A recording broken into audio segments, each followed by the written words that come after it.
Going to need a tune-up after that.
I think it might have taken them just a little bit too long to move on over in this direction. So they're not going to get the same advantage on this fight in which they wanted when they kind of started and moved over in this direction. And that's why you see them disengaging. Instead of making those big risks, starting a box fight early on the game, especially when their loadout isn't even that good.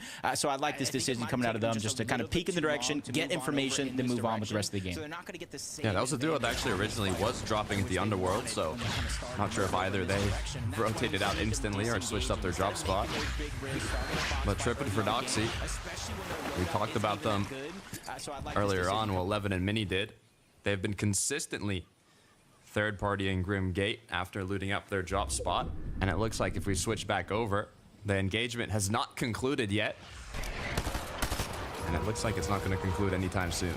Yeah, it's just one of those situations where the fight is just so prolonged, it's almost not even worth it to engage in one another at this point. And that's why you see teams taking different positions around Grim Gates. But meanwhile, Malibu and Mustache making the heads-up play, boxing around where the medallion will spawn. But they just have to be careful, because when the boss actually does spawn exactly that, it terrorizes and breaks some of the builds, make it easier for you to get shot. But Malibu and Mustache, they kind of have their eyes on the prize, no real distractions coming their way, so this should be an easy loot gather. Be careful though, as Trip now from comfortable to eliminated has gone down, and it looks like it was a full-on elimination, no knock. So Prodoxy as well was eliminated previously. Both players now out of game one. Yeah, just really unfortunate circumstances. Just trying to disengage, trying to stay alive, do what works and got you to this point, because that Prodoxy and Tripper, they were just the ones landing around Grim Gates and taking advantage of all the opportunity that was around there with the contested drop. You can see just kind of getting caught off guard, not necessarily knowing it's a full duo, a solo, thinking it's much easier than it is, and just overstep your boundaries. Just one too many steps there in that fight. Teeny making use of that water bending mythic. You can see on this forecast tower, just looking to see if he can get some shots on any of the other duos or players rotating. There's only two on the mini-map that you can see, so it's almost like the back and forth between them at this point, both with the water bending mythic. Trying to avoid getting tagged while doing as much damage as you can. Wow, this is a big moment right here. Forecast towers. We talked about how good this team is. Probably 5th on multiple lists to get in that top placing here. And with the forecast tower, they can get off to a hot start in this game. Possibly turn this into a top 5 placing and get themselves on a roll. And this is why we keep jumping around the action all around the map. Snazy, Podesai contesting over towards Fencing Field. Tayson, Veno on the other side. And Tayson, even though he's able to gather a lot of loot during this drop, he doesn't want to give any free loot over to anybody else. Why would you? Especially if you're Tayson and Veno. Basically having the north side of Fencing Fields uncontested throughout the day. But it doesn't hurt to take those shots at the opposing duos here. But you can see, always maximizing their efficiency, whether it's looking for tags, farming up, or even finishing up your loot path. Camiseti, Levin's pick for our Major 2 champs this year. They do also have an uncontested drop spot, so they can play for that consistency like we love to see them do. Already, you can kind of see the zone, I wouldn't say fully pulling in their favor, but they know it is moving a little bit towards the south. They got to imagine teams are coming in their direction, and this is the decision. They're going to split up just a little bit, try to cover more ground, get a couple more loot that they want for their loadout, and maybe some shots from Storm Surge before they figure out what's next. But from smooth sailing on one side of the map, Takata, not so smooth on the other. Underworld, we saw how contested it was to start the day off, and already this is no surprise to me what's going on. Yeah, I mean, you can see how it's affected Marius and Sandguild. Both players being low on HP and not exactly low on shield, but it not being full just shows you something.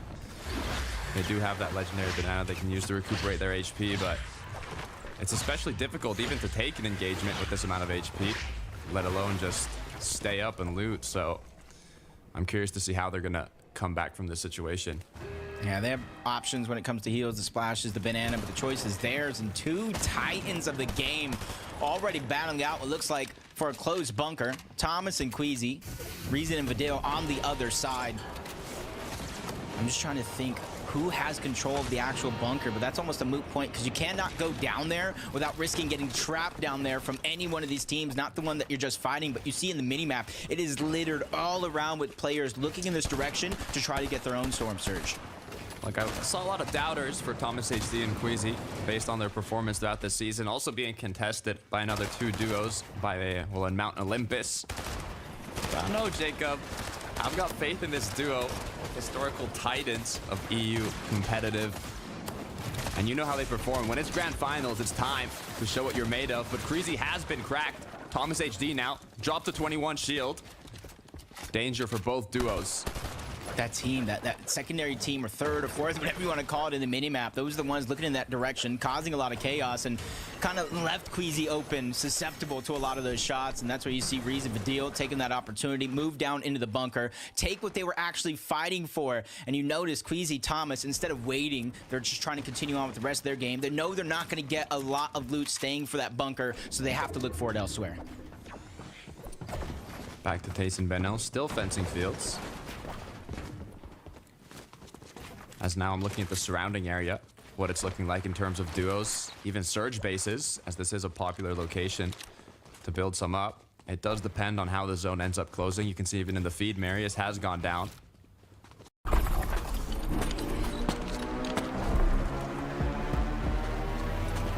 It's about time. Let's finish this.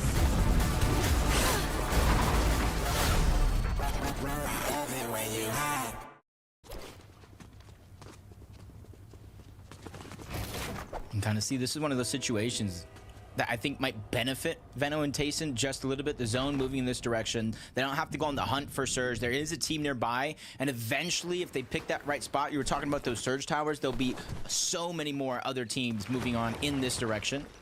As you look on board, Yanis Flixie, top 5, or I should say top 16 in that last major. You might be looking at them to get top 5. You're seeing the Wings of Icarus coming out.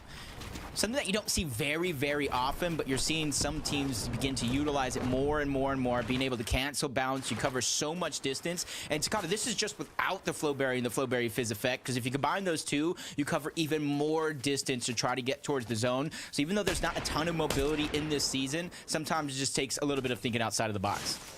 All right, the Flowberry meta. It's almost a must-have throughout this season. Nice little shot from Yanis through the tree. You can see how crucial it can be to have good aim with these DMRs, with the amount of damage they can do and the potential it has for getting those tags in the mid game. And this is something I think Yanis and Flixie have to do. Instead of getting contested like Sky and Scroll that they did throughout the semifinals, they're uncontested. They're not going to get the same damage numbers to start the game off like they have almost all of last weekend. So them, just like many other teams, are going to have to kind of set up in one of these spots, whether it's Surge Tower or not, maybe even split up to try to cover more ground and get your Surge that way. Comeback and Blaha, you see them just trying to continue to move forward from one spot to the next. They get themselves a spot just inside of the zone, but you can notice that they're still above the mountaintop, trying to give them as much elevation and as much line of sight as possible. Still 80 players up as well. It's a stacked lobby. Storm Surge will be ticking here, but you can see as soon as Rift Island spawns, and Alexado ready to capitalize on that, capture the flag, and now put themselves in a position to not only get tags, but also have an open rotate for further zones. For me, the Rift Island moving all the way south in this direction is at least a hint. It's a little bit of an indicator of where the next couple of zones are going to go, depending on where this next fourth zone closes. It usually does move away from Rift Island. So you see teams like Andalex and Sato, Cammy and Seti just on the right, that they are positioned close by. They start to think, they start to try to be proactive, and you got to think, where are you going to start to rotate from next? Because you got to do it a little bit sooner than later, because all those teams moving in from the north will start to crowd that area. You can see here, edge of zone. How many duos are kind of stacked up, both in and out, as now Storm Surge threshold appears on the screen for these players, letting them know how much more damage they might have to do, or if they're safe for the meantime. Teeny, even though he is safe, you can never have enough Storm Surge, so we'll continue looking for those shots. Trying to see, they rotated all the way towards the south. Again, you're seeing the Wings of Icarus come out. And for a team like Queasy and Thomas, this has been adaptation on the fly. You know as well as I do, throughout the entire qualification process, semifinals or not, they have taken a long time to rotate out of zone. And it costed them dearly as soon as they got in towards zone. So I like picking up the Wings, take less time while you are in zone, and then finally reach it. You could swap those out at a moment's notice for a much better position on the map. I'm looking here at Veno and Tayson, and they're only 49 above, but to be fair, if you look at the amount of duos surrounding them, there should be options here for tags, maybe even getting up close and personal, to this engagement that's going on in front of them. Even a potential third party that could come through here. as now they're going to try and crouch up and be as sneaky as possible, see if they can catch someone off guard. Yeah, not too surprising that they are low on surge, though. Zone coming this direction. They landed at fencing fields. I'm not sure if they even left the POI almost all game long, but as the zones do continue to close, you see a lot of teams getting closer and closer together. It's just a little bit more of a risky situation for Taste and Invento to try to get the damage, but two of the best fighters in all of the region, let alone maybe all of Fortnite. I wouldn't be too worried for them. Skrill's going to be the first target. Shields get dropped off in the blink of an eye. Scrapped is there as well. He takes another big shot, and now they are 169 above the damage threshold. They quickly disengage because they no longer want to keep themselves in that risky spot. You can see they don't need eliminations. They just want to set themselves up for the upcoming zones, and damage was all they wanted from that, especially with the amount of duos in the surrounding area. It's very risky to take on a full engagement here. Well, some people don't like the risk. Other people have to take the risk. Malabuka Mustache contested over at Grim Gates. When we tune in, they were below the damage threshold. A couple nice shots, quick fights, they're 23 above. But you know as well as I do, that's not a feeling of comfortability. In the back of Malabuka Mustache's minds, they know they have to continue to look for surge and make a rotation while they're at it. One damage above the blessing, granting them a bit more time, but quickly enough, that blessing will come to an end as Mustache now almost cracked. Just 3 shield left. They're forced now to play up close and personal. Close opportunity, but so far no connections. Yeah, I like the idea of what they were trying to do, how they were trying to execute. Drop on a team that doesn't know it's coming, but now you become the focal point. Sky and Scroll are there. Malabuka's trying to fight. He's by himself, and he gets knocked. Taken down. Mustache has the world of his shoulders trying to stay alive. Game 1 of the EU FNCS, and you never imagined to be stuck in a situation like this after getting all that Grim Gate loot. And now 2 different duos closing in on Mustache. But this could be a great chance for Crimson Non, Sky and Scroll to fight to try to distract one another.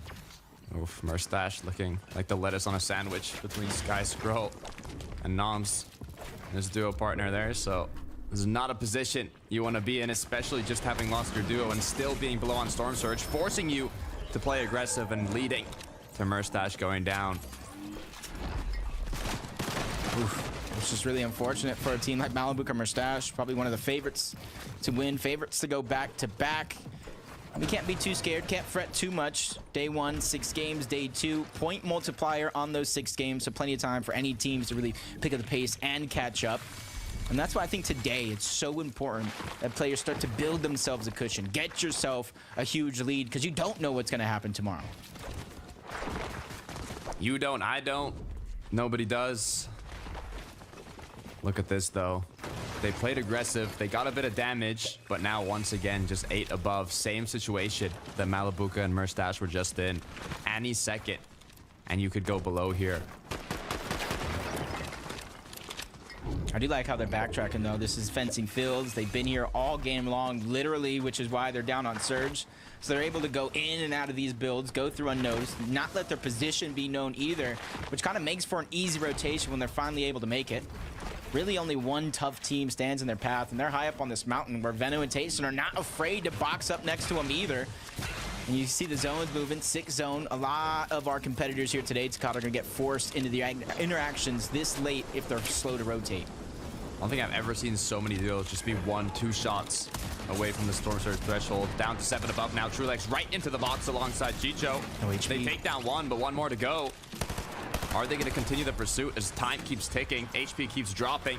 Truelex gets knocked from the zone, but Chicho cleans it up. Yeah, as a 2-tick and the zone closes, it's going to be a 5-tick. Chicho has no choice but to leave Truelex behind and continue on with himself, which is almost a reverse. It literally is almost a reverse of how they got to the grand finals in the first place. Chicho went down. Truelex was forced to clutch up. I think he got like 38 or something solo impact points, which was huge for their moment with it being only 3 games. So now, Chicho, it's your turn to return the favor, buddy. Be careful, though. There was a duo. If they were just turned around looking, could have been a free pickup onto Chicho, but now he's got it into zone, making a lot of boxes here to show that he's not low on materials, even though he is. Will he get time to pop the medkit, though? It's just unfortunate because he has to use all these materials just to stay alive, but the more he uses, the more he's putting himself in a situation to have to get some sort of elimination. Gets out of the focus of one team, right into the focus of another team.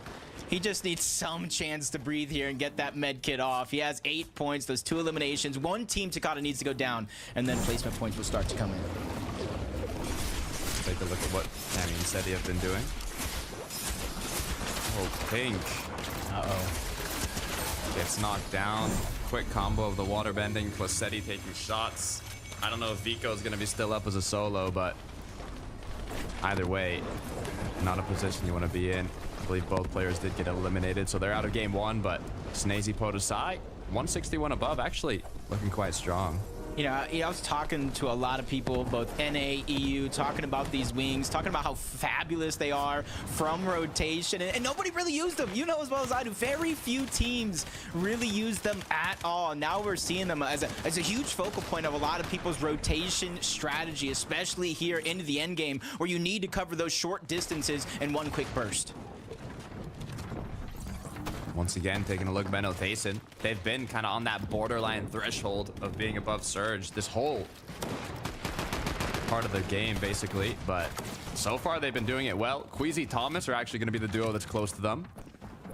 As they'll continue just looking for these shots. But it's basically just getting yourself in a position where you can play this late game out with still a good amount of loot. Materials have been used to try and find these tags, but all it really takes is one refresh in the late game and then you're back in business. Yeah, it almost feels like Benno and Taysom right now are just taking things so slow. They're letting the game kind of play out one and probably do the same thing in game two, and once they get a feel of how the entire lobby is playing, I expect them to come online just a little bit more.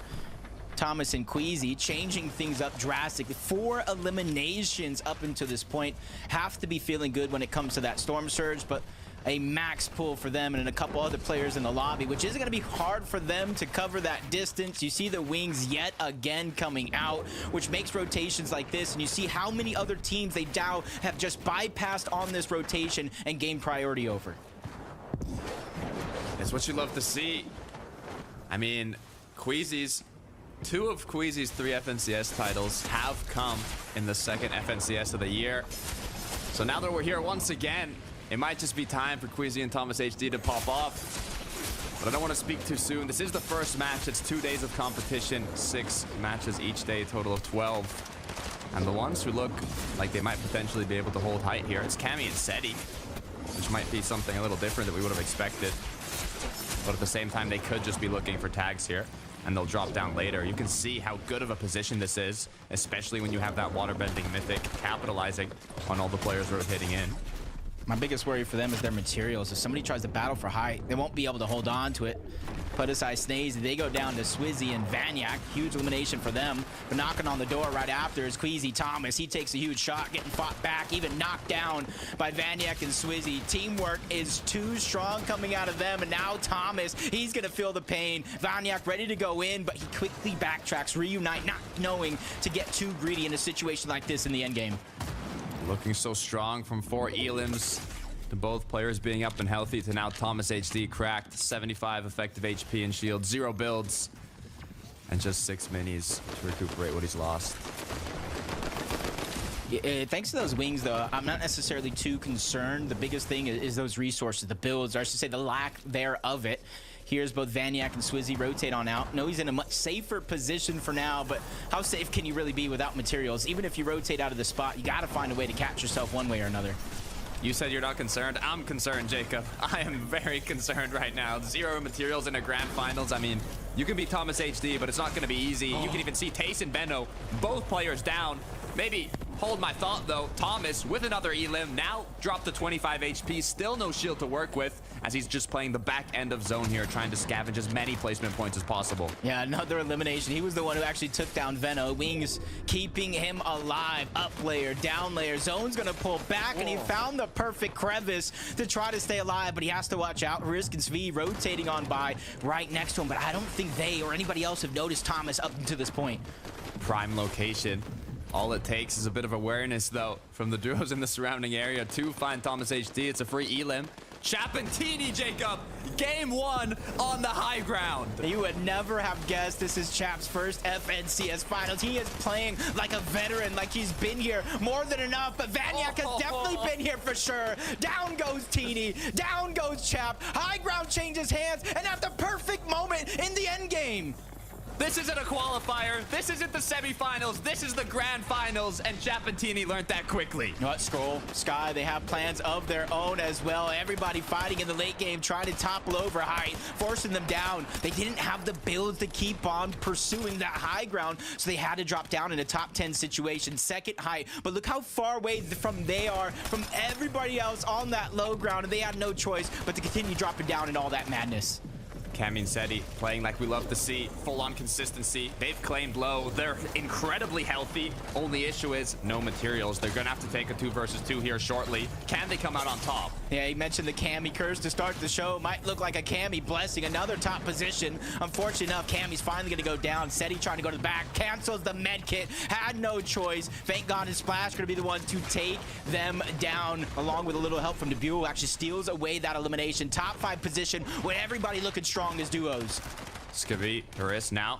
Looks like their second height here. They do have to be careful as they look above. Scroll, get shots taken at. They are building in wood. They might be low on materials. The drop down might come soon. Yep, but Swizzy and Vanyak still waiting in the wings. They were the ones to play Busters and Disruptors once. Almost tries to find another elimination, but Font takes him down. Ends the run of Swizzy and Vanyak at top 5, but you can see he's still going through a roller coaster of emotions, trying to make it in zone, trying to stay alive, but high ground's gonna be fought for at the very end of the game. Scroll and Sky versus Riss and Skvi.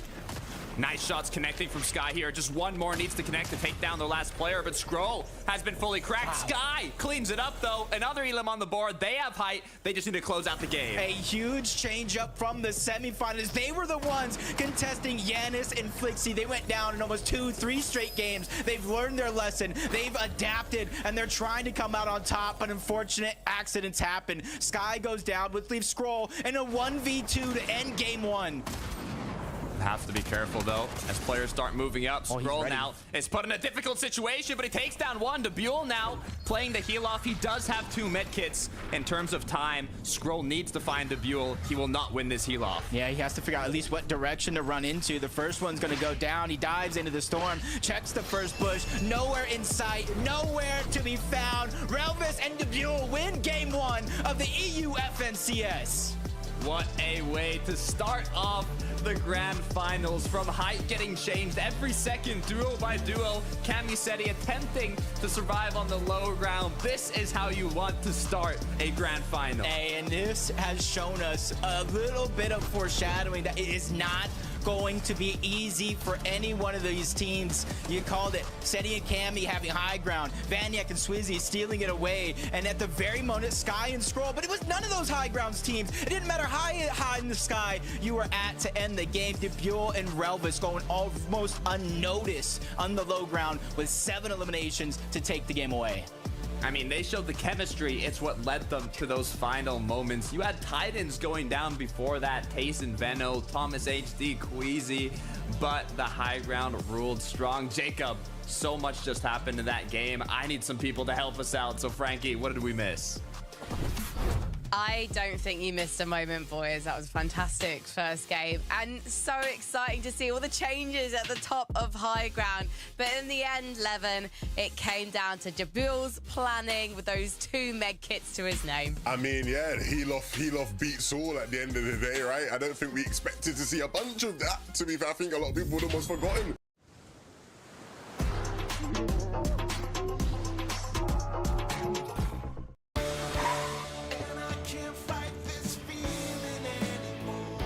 Whenever heartburn strikes, get fast relief with Tums. It's time to love food back. Also try new Tums Gummy Bites. The possibilities of heal off. That endgame was going almost very typical, I'd say, in many ways, right? We had Sky and Scroll, the team that had eliminated Manabuka and Mustache, so they had that Grim Gay loot, and when that team decides to go for height, it's typically, you know, jobs are good and games done. But the Bull and Relvis said, nah. we don't play by those rules. We're gonna do our own thing with these med kits. And I mean, they were hunting in this endgame. You see here when they took down Cami and Seti, like, they didn't just passively, you know, pass their way by Mini. They really took it by force. Yeah, they really did. And it was those eliminations right there that really really secured them, the amount of refreshes, the amount of materials, those med kits that they needed to go on to win that game. Absolutely beautifully played from these guys. And just the thought, in game 1 of Grand Finals, when the lights are as bright as they've been all season, just think, right, let's just calm down, let's go into the storm, let's take these med kits and hope that it works out. Of course, it did work out for them. We haven't seen too much from these guys this season. They haven't been popping off, starring on the top of the leaderboards, but they're definitely a duo to look out for this weekend, clearly, because they know how to play that low ground so well. I was so excited to see how aggressive our duos were straight out the gate. And Swizzy and Vaniak, they were a personal highlight for me. Wow. Just fighting all the way to the top. I particularly enjoy them taking out Snazy and Podesai and Mini Miner. And I love the use of the Icarus wings as well. Look at this. We haven't seen this. I have not seen this happen in this level of FNCS lobby this season yet. We haven't seen wings too much in play, and I'm sure we'll speak about those. But the way that they took height here, the way that they took it upon themselves to stay on the backside of zone, then sneak attack onto the high ground team was absolutely perfect. Unfortunately, they didn't have the materials, the minerals to stay up there, so they had to drop on down, which of course was their demise at the end. But it shows this team are confident. This is exactly what we expect from both of these guys, because they're two of the best fighters in the region, right? We expect big things, and they showed it to us there in game 1. Ruthless aggression is the way you describe those guys right now. Yeah, so many ruthlessly aggressive duos. Let's take a look, though, at who managed to aggress their way up the leaderboard during that match. It was certainly a lot of teams who maybe hadn't come close to impressing us, or maybe have impressed us so far this season, but haven't necessarily taken a championship. They actually were coming out on top in that one. I mean, Sky and Scroll, I have to say, Levin, were incredibly impressive. They have been threatening the top all season long, but when it counts, they are performing. I mean, they were the beneficiaries of a problem Malibuca and Mustache have had consistently, right? We've spoken about it before in previous weeks. Malibuca and Mustache struggle on Surge, and so they desperately tried to take a fight with Sky and Scroll, and they were like, no, we're not going to just be pushed over. They win that fight, and so they have that Grimgate loot now, and so they say, okay, what do we do with Grimgate loot? We play for high ground, and they did it incredibly well. Big props to Sky and Scroll. Of course, they were landing at Reckless Railways throughout the season, decided not to go there and deal with Janice and Fixie. A lot of question marks about that, right? Because they did that exact same thing last grand finals. It didn't quite work out for them. So a lot of people were going, hold on a minute, like what is the game plan here? But things seems to be going pretty all right. Again, will they be able to fight Malibuca and Mustache every game and get that Grimgate loot? Probably not. This will probably be one of the better games they have throughout the weekend. But I think they made, the most of the situation for sure. Yeah, and you have to do that. When you do get that Grimgate coin, when you do get that Grimgate shotgun, it has to be a good game from you guys. There's always that pressure on your shoulders of like, right, okay, we've got the best loot in the game. We have to do well here. I think the zones definitely helped them as well. Definitely were in their favor down there towards the south side of the map, the sort of southwest area. But they used it to perfection. And as you mentioned, Levin, I was a bit shocked about them actually switching their drop spot away from Reckless Railways. I thought they're landing more towards like the east side, down the south of the map there at Snooty Steps. And I was like, is this really going to be the best option for them? But it seems like they're able to make something out of a game no matter what. So this is a duo I'm definitely going to be looking forward to seeing more of this weekend. And in 15th position, we have our debut finalist, Chap, with his more experienced duo partner, Teeny. And they went for that high ground. And I absolutely loved in that game hearing Jacob and Takata be like, it's Chap, it's Teeny. And then immediately they're knocked off their perch, I think, by Swissy and Vaniak Mini Miner coming to spoil the party. But do you think they made enough of a statement in game number 1? 100%, yeah. I was looking at this team. They were 200 above Surge, and that first Storm Surge popped, and I was like, right, this is great for this team, because I know that, going into that first Grand Finals game, it's going to be very, very difficult for a first-time Grand Finalist in Chap to keep his nerve, to keep calm, but they seemed to approach the Storm Surge really well. They weren't just mindlessly jumping in boxes. They weren't taking too many risks, but they were taking those sort of mid-game fights that definitely enabled them to stay above, and then, of course, take high. You can see the issue, though, when you look at their materials. They just didn't quite have the materials to actually fight Vaniak all the way up on top, and it just wasn't going to work out for them when you have a team literally winging on top of you. So for those guys, I like the ambition. I would just really want to say quickly before we go into game number 2, Levin, you did not agree with Mini Miner there. I didn't agree. I did not agree. I thought every single height team in the lobby was on height at one point in that game, so they got to do more. Okay, well, let's see if Chap and Teeny can impress you in this next game as we head back to Jacob and Takata.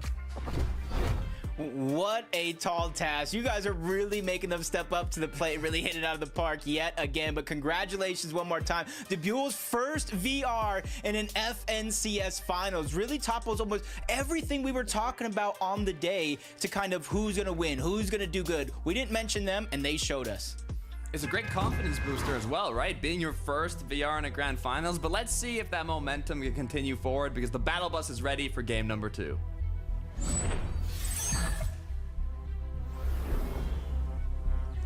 Also, Takata, throughout that game, and for everybody watching at home, it was almost a battle of our high dominant teams, almost the top 5 in that last game. Riskins V, Swizzy and Vanyak, Seti and Cammy, and overall was won by Sky and Scroll in the end. Unfortunately, they just weren't able to close it out, but you're seeing real shines of greatness from so many players here today. Starting off once again, shining through the Mount Olympus here, Thomas HD Queasy finished off the early game engagement quickly and instantly just started continuing on their loot path. Will they be able to do it again, though? That's the big question. Yeah, it almost seems like, I wouldn't say they left early, but they got the loot that they were safely able to get. Maybe a couple shots at Mount Olympus and then went straight for that bunker, which they were obviously met by another one of our top teams here in this lobby, which they had to kind of disengage from. But you're seeing a lot of the adaptations coming out from Queasy and Thomas, which you didn't really see a lot of up until this point. So I'm glad to see a team as great as they have continues to kind of mix it up in the biggest moment of it all. Trexer, though, has lost Glubski, which is dangerous, especially having so many duos close by. Clownski lost Axe Force as well. Both solos now head-to-head. He's just going to kind of go on the chase, but maybe he should have just protected himself just a little bit more. Clownski quickly turning around, making him regret that decision. And luckily for him, you can see they're just on the outside of Mount Olympus. So none of those teams realistically should try to venture over, finish off the solo. So I think he has a great shot at getting his teammate back. Sky Scroll, we saw what they were capable of in game 1. But to make it happen once again, they have to get out of this early game. Shots coming through the windows. You can tell how well they know how to play their drop in terms of... Ozempic. Ask your healthcare provider about Ozempic. rotating through, covering themselves, but will they full-on commit to this engagement? I'm not quite sure. I'm almost not even sure like how realistic it is. I see Toos was trying to put down some of that cover fire and a whole nother duo right below. And once you kind of hear all that, you notice each other and you notice it's not going to be as safe as it was. Pleasant Park either, a fight that we saw in the beginning of that last game. And honestly, I think there's another team here towards Pleasant Piazza that may have started out in fencing fields in last game. Finn and Avo. Yeah, I'm looking at it. It's interesting. It seems like normally in a grand finals, you don't see players switching up their drop of game plan too much because there was so much prep and work that was put into it. But sometimes, I guess, just after one game, it might be enough to change your mind.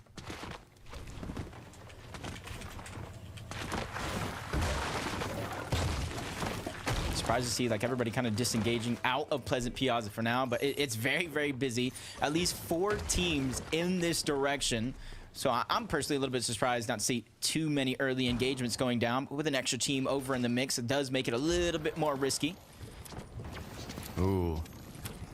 Look at this. Grimgate looking a lot more aggressive this time around. Before it was more pop shots from different areas.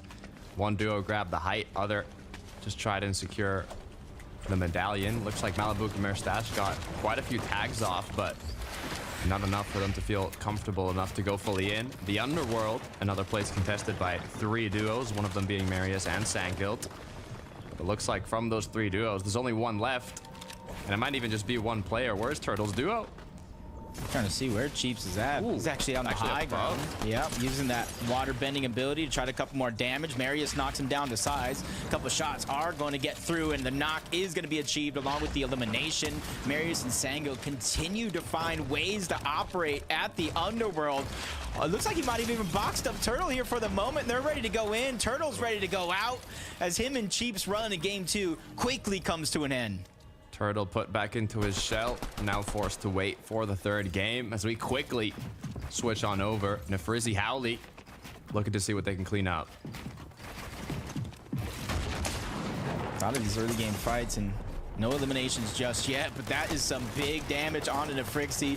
Pixie's there trying to back him up. Howley's also trying to join the mix, alleviate some of the pressure, but quick thinking, quick shots coming out from Pixie. Both of these players are basically down and out, and you can see them trying to attack from many different angles, and Walks, while being distracted by Pixie, is able to easily clean up both of those eliminations and defend their turf. Great way to continue it through. Dexia Eclipse now playing extremely aggressive on this duo on the edge of the map. You know there's not too many teams close by, so they should have a lot of freedom here if they end up wanting to close it out. But so far it looks like it's pop shots, it's angles trying to be found. Yeah, a lot of time, like you said, over at this side of the map, knowing you have a ton of comfortability, knowing it's not going to be third parties. It's basically down to a 2v2, which hopefully a lot of these players have practiced up until this point. Splash is down below, just trying to make space for himself and his duo. Eclipse and Dexy just continuously trying to hound from multiple angles, catch him off guard. And you can see they're playing very, very careful with the high ground, so that way when it comes down to it, they can easily try to disengage on out, knowing that they got enough damage to where they can at least feel comfortable from here on out.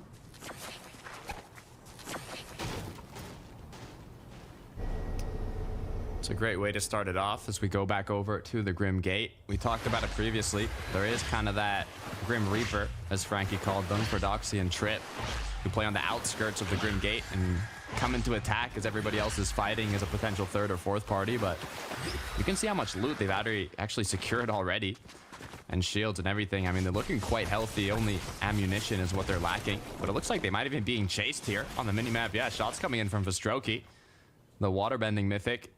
But it looks like they're just right behind Murstache and Malabuka, wanting to claim that bunker. That's where I like watching a lot of these forecast fires. Towers fights kind of go down. Very, very similar to the Grim Gates ones. You get a lot of knowledge, and Teeny and Chap yet again are going to get back-to-back forecast towers in these games, and already you see them 15th place on that leaderboard. So a huge tool in their tool belt to continue to make it long and far into these end games, especially when it comes to being able to go to the slower side of that rotation of the zone, knowing where and when to kind of attack it. For Doxy's shields getting dropped off by Murstache on the other side.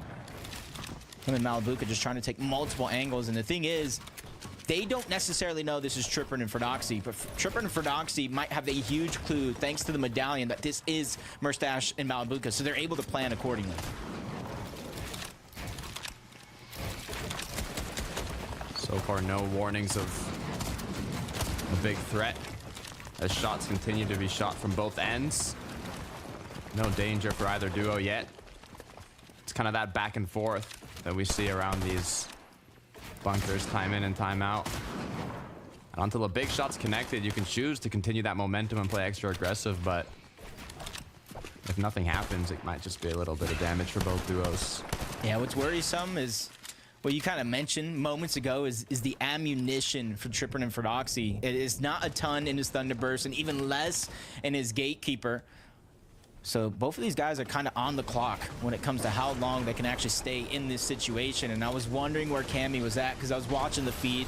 Said he was taken down. He was taken out altogether. Kind of leaves a lot on the shoulders of Cammy. With the zone moving towards the north, it's not going to be too hard for him to try to get the reboot card back, but you could see the big thing in his path. It might look like the card is being camped for now, hoping that Cammy goes back for it, and he's hoping that maybe that's where he's going to get a second elimination. This is a tough spot to be in so far in zone, especially with the amount of damage they have to secure. We'll see if they make the comeback, but let's get right back to the party. Looks like another duo has joined, but so far they're just kind of taking a peek at it, deciding is it worth it to commit to. Yeah, they're probably just waiting right now until they hear big damage, see a knock on their screen.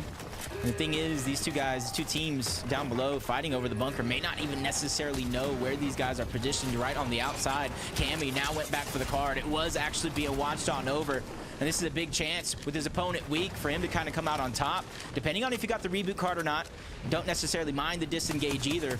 But definitely Cammy is now going to be on the clock with only 2 bananas left. On the other end, Murstache has gone down. Trip as well. It's a 1 versus 1. Fordoxy up against Malabuka. Third party is still on the outskirts, and they're going to be getting closer. Yeah, the trade for trade. Now you got Fastroki coming in on the other side. Malabuka goes right back on in, taking down Fordoxy and Triprin, but ends up in another 1v2 situation with even less shields than he had before. Quick thinking, going in and out of the box, trying to reposition himself, and he's in a spot right now with another third-party team coming in. That could be the distraction that he needs to figure out a way to stay alive here, because there's a lot of fallen loot on those players from before, and there's even probably some scraps left over in the bunker. Instant disengagement, though, after that elimination. Bunker now gonna get secured, and Malabuka, only thing he got was those 2 eliminations from Trip and Fordoxy. Lost his duo partner in the meantime.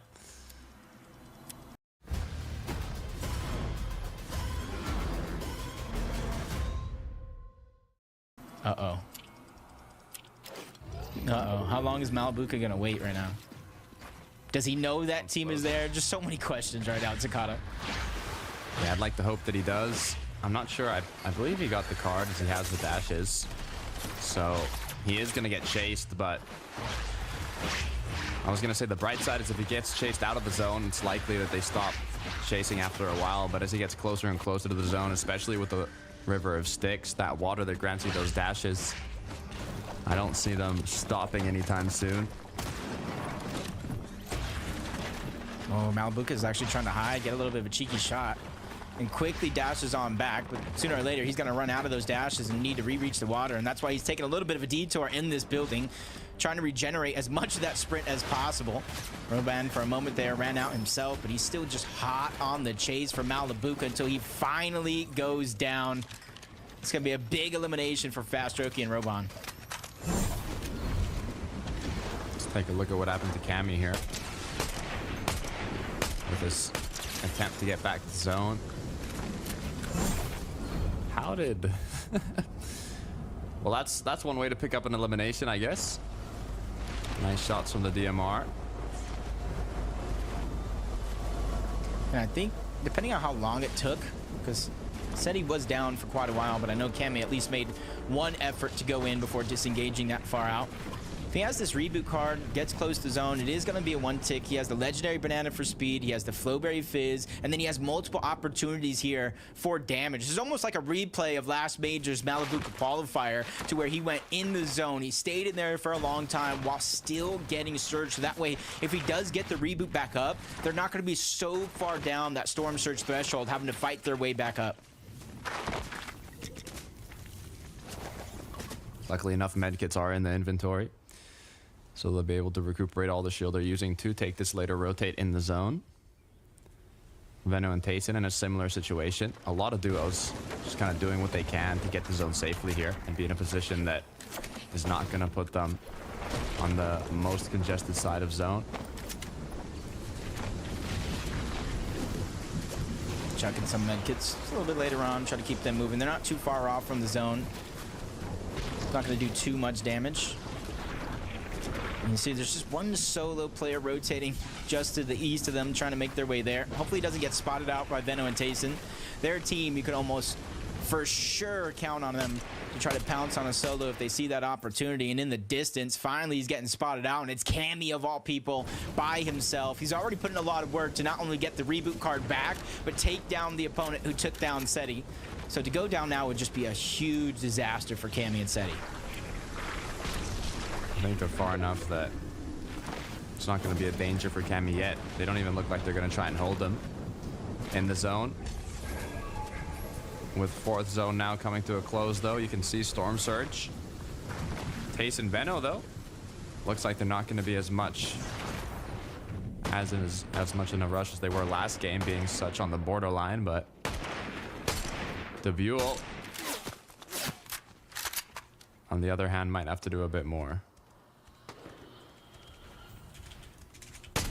Game number 1 victors. You got to be feeling so good.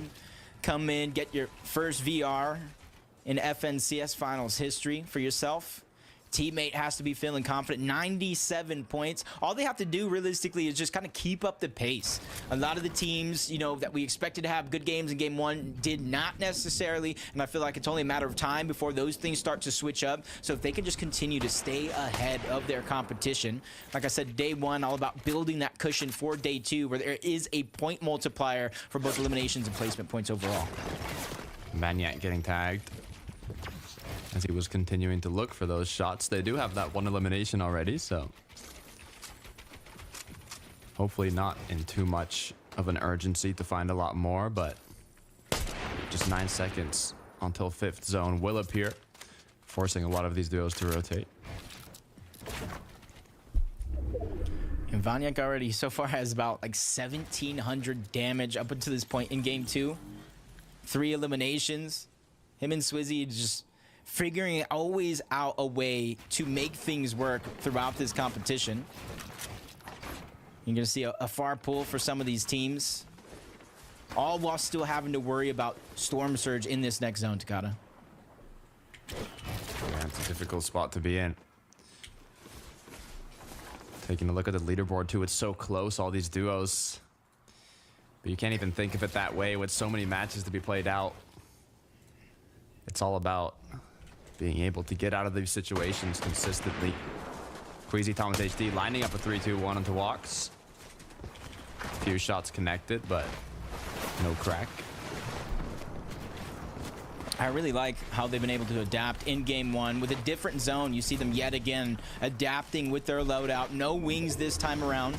Trying to take an extra heal. Obviously, the Flowberry Fizz is going to be a must for some of these rotations, and they're not too far off from zone. So as long as they can work on their Storm Surge, and my question instantly answered, 400 above, Thomas and Queasy have to be in such a great position in this game to possibly get a top 5, top 10. That's where this team has to start getting those consistent placements towards the top of the leaderboard. You cannot win an FNCS off of eliminations alone.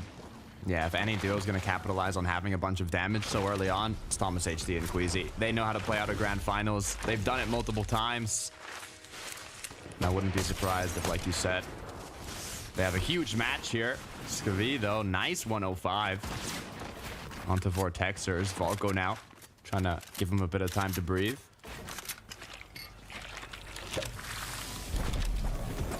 $113. Not too off from the zone. Scroll is just having a little bit more of a rough time trying to stay alive, but on the other side, it's Chap versus Scroll, essentially in a 1v1 situation. It might be a little bit of a trade for the rebuy, but Scroll realized he doesn't want to let this trade go out for free. He did not have the advantage in terms of that revive, so if they were going to go for a trade, he would be put in a 1v2 much quicker than the other side as Sky finally gets cleaned up. Teeny goes down as well, so it's official. They will be left as solos no matter what happens in this fight, as Scroll just trying to fight his way back. Almost surviving with the legendary banana. Both of these players popping that banana, and it kept them with just a sliver of HP. That's going to be a huge win for Chap, but it's only going to be short-lived because right now he's getting aggressed on yet again. You said it yourself. The win must have felt good, but only for a couple seconds till shots came through from Raban. The thing is, I don't think Raban actually tagged Chap, so he did not know how low he was. Also, being in the zone is going to cause him to rotate right back in. There is another duo sneaking up. So much damage has been dealt by Chap and Teeny that they don't have to worry about tags, but Skavi and Haris, nice pickup onto Vortexers. Volko maybe followed on shortly after, but the pressure is still on for those duos. Yeah, it's gonna be tough for them to kind of get that reboot or revive back on up, heal up, and get a good position in the zone. And that's why you see teams like this, as soon as the zone begins to move, they go into those rifts, they immediately try to cover as much distance as possible. But you can see they're getting tagged in from some high positions off the side of that mountain. So as good a position as they could have got, they got to settle for this, which isn't too bad as long as Marius can start to heal up and alleviate some of the pressure that is bound to come. Scary shot got connected. Let's see if Chap was able to do it. No. It looks like he actually might have been able to. He got both elims and the reboot onto his duo. A little pack of loot llamas knocking on his door that he picked up. Hopefully now that's going to give him enough to make it back into zone. Cammy, though, still left alone. That was a huge elimination. Unfortunately, short-lived. They did just get taken down as well. But it just goes to show the potential of this team. They can fight any fight. They can almost get out of any situation. But when you're put in a sour situation after sour situation, eventually those will kind of get the best of you. As Cammy, we've seen him literally almost at the start of the game up until now as a solo. And this is going to be some big points here for Cammy and Seti if they're able to kind of get these impact points that Cammy's looking for by himself. Thomas HT, though, taking a peek. I don't know if he's seen Cammy as he's shooting at the duos behind him, but Cammy's done such a great job of making it into the zone here before his opponents, and not a single shot has landed onto him. Shows you how useful that Flowberry Fizz can be if you put a great mind alongside it. Now they see him. And now they finally saw him as soon as he got past enemy lines. Queasy is like, hey, did you see this guy back here? Thomas said, nah, I don't. Is he a solo? Now if they don't have the information that Cammy even got there, they might not even know that he's a solo by himself. He's built boxes too wide, so it's going to be easy for him to cloud himself. But you see Queasy and Thomas, now that they noticed his location, they are moving over in that direction because they don't want to let anybody get past them for free. They waited till the zone opened up, then they moved to cover that position. That way they have the best and safest line of sight. You can see what happened to Cringe here. Looks like it was a solo knocking on his door, but quickly turned lethal as they picked up their 5th elim of the match. Doing good. Uncontested Lavish Layer. No longer Queasy and Thomas landing over on that side of the map, which gives them a lot of freedom, a lot of flexibility. It's almost the center map with multiple bunker options. So if they can play their cards right, could definitely kind of come out with some great points here in this game. It's Tace and Veno. With some of the struggles from them going down relatively early in that last game, or at least earlier than they would hoped, it's going to be a big moment for them to pop off, start to build that momentum, and really carry it on with them to the second half of the day. You see zone hands pulled towards Thomas HD and Queasy here. That 8th zone is all the duos now. Try and prep their rotation to get there. Just 7 seconds till zone starts closing. Swizzy Vanyak. Look at their loadout. Look at their materials. Even the mobility. They have it all.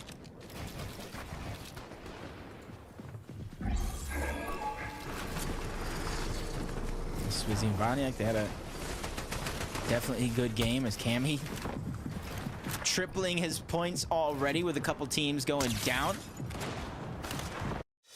A natural diamond for every milestone and every moment that makes us, us. The Milestones Natural Diamond Collection, new and only at K.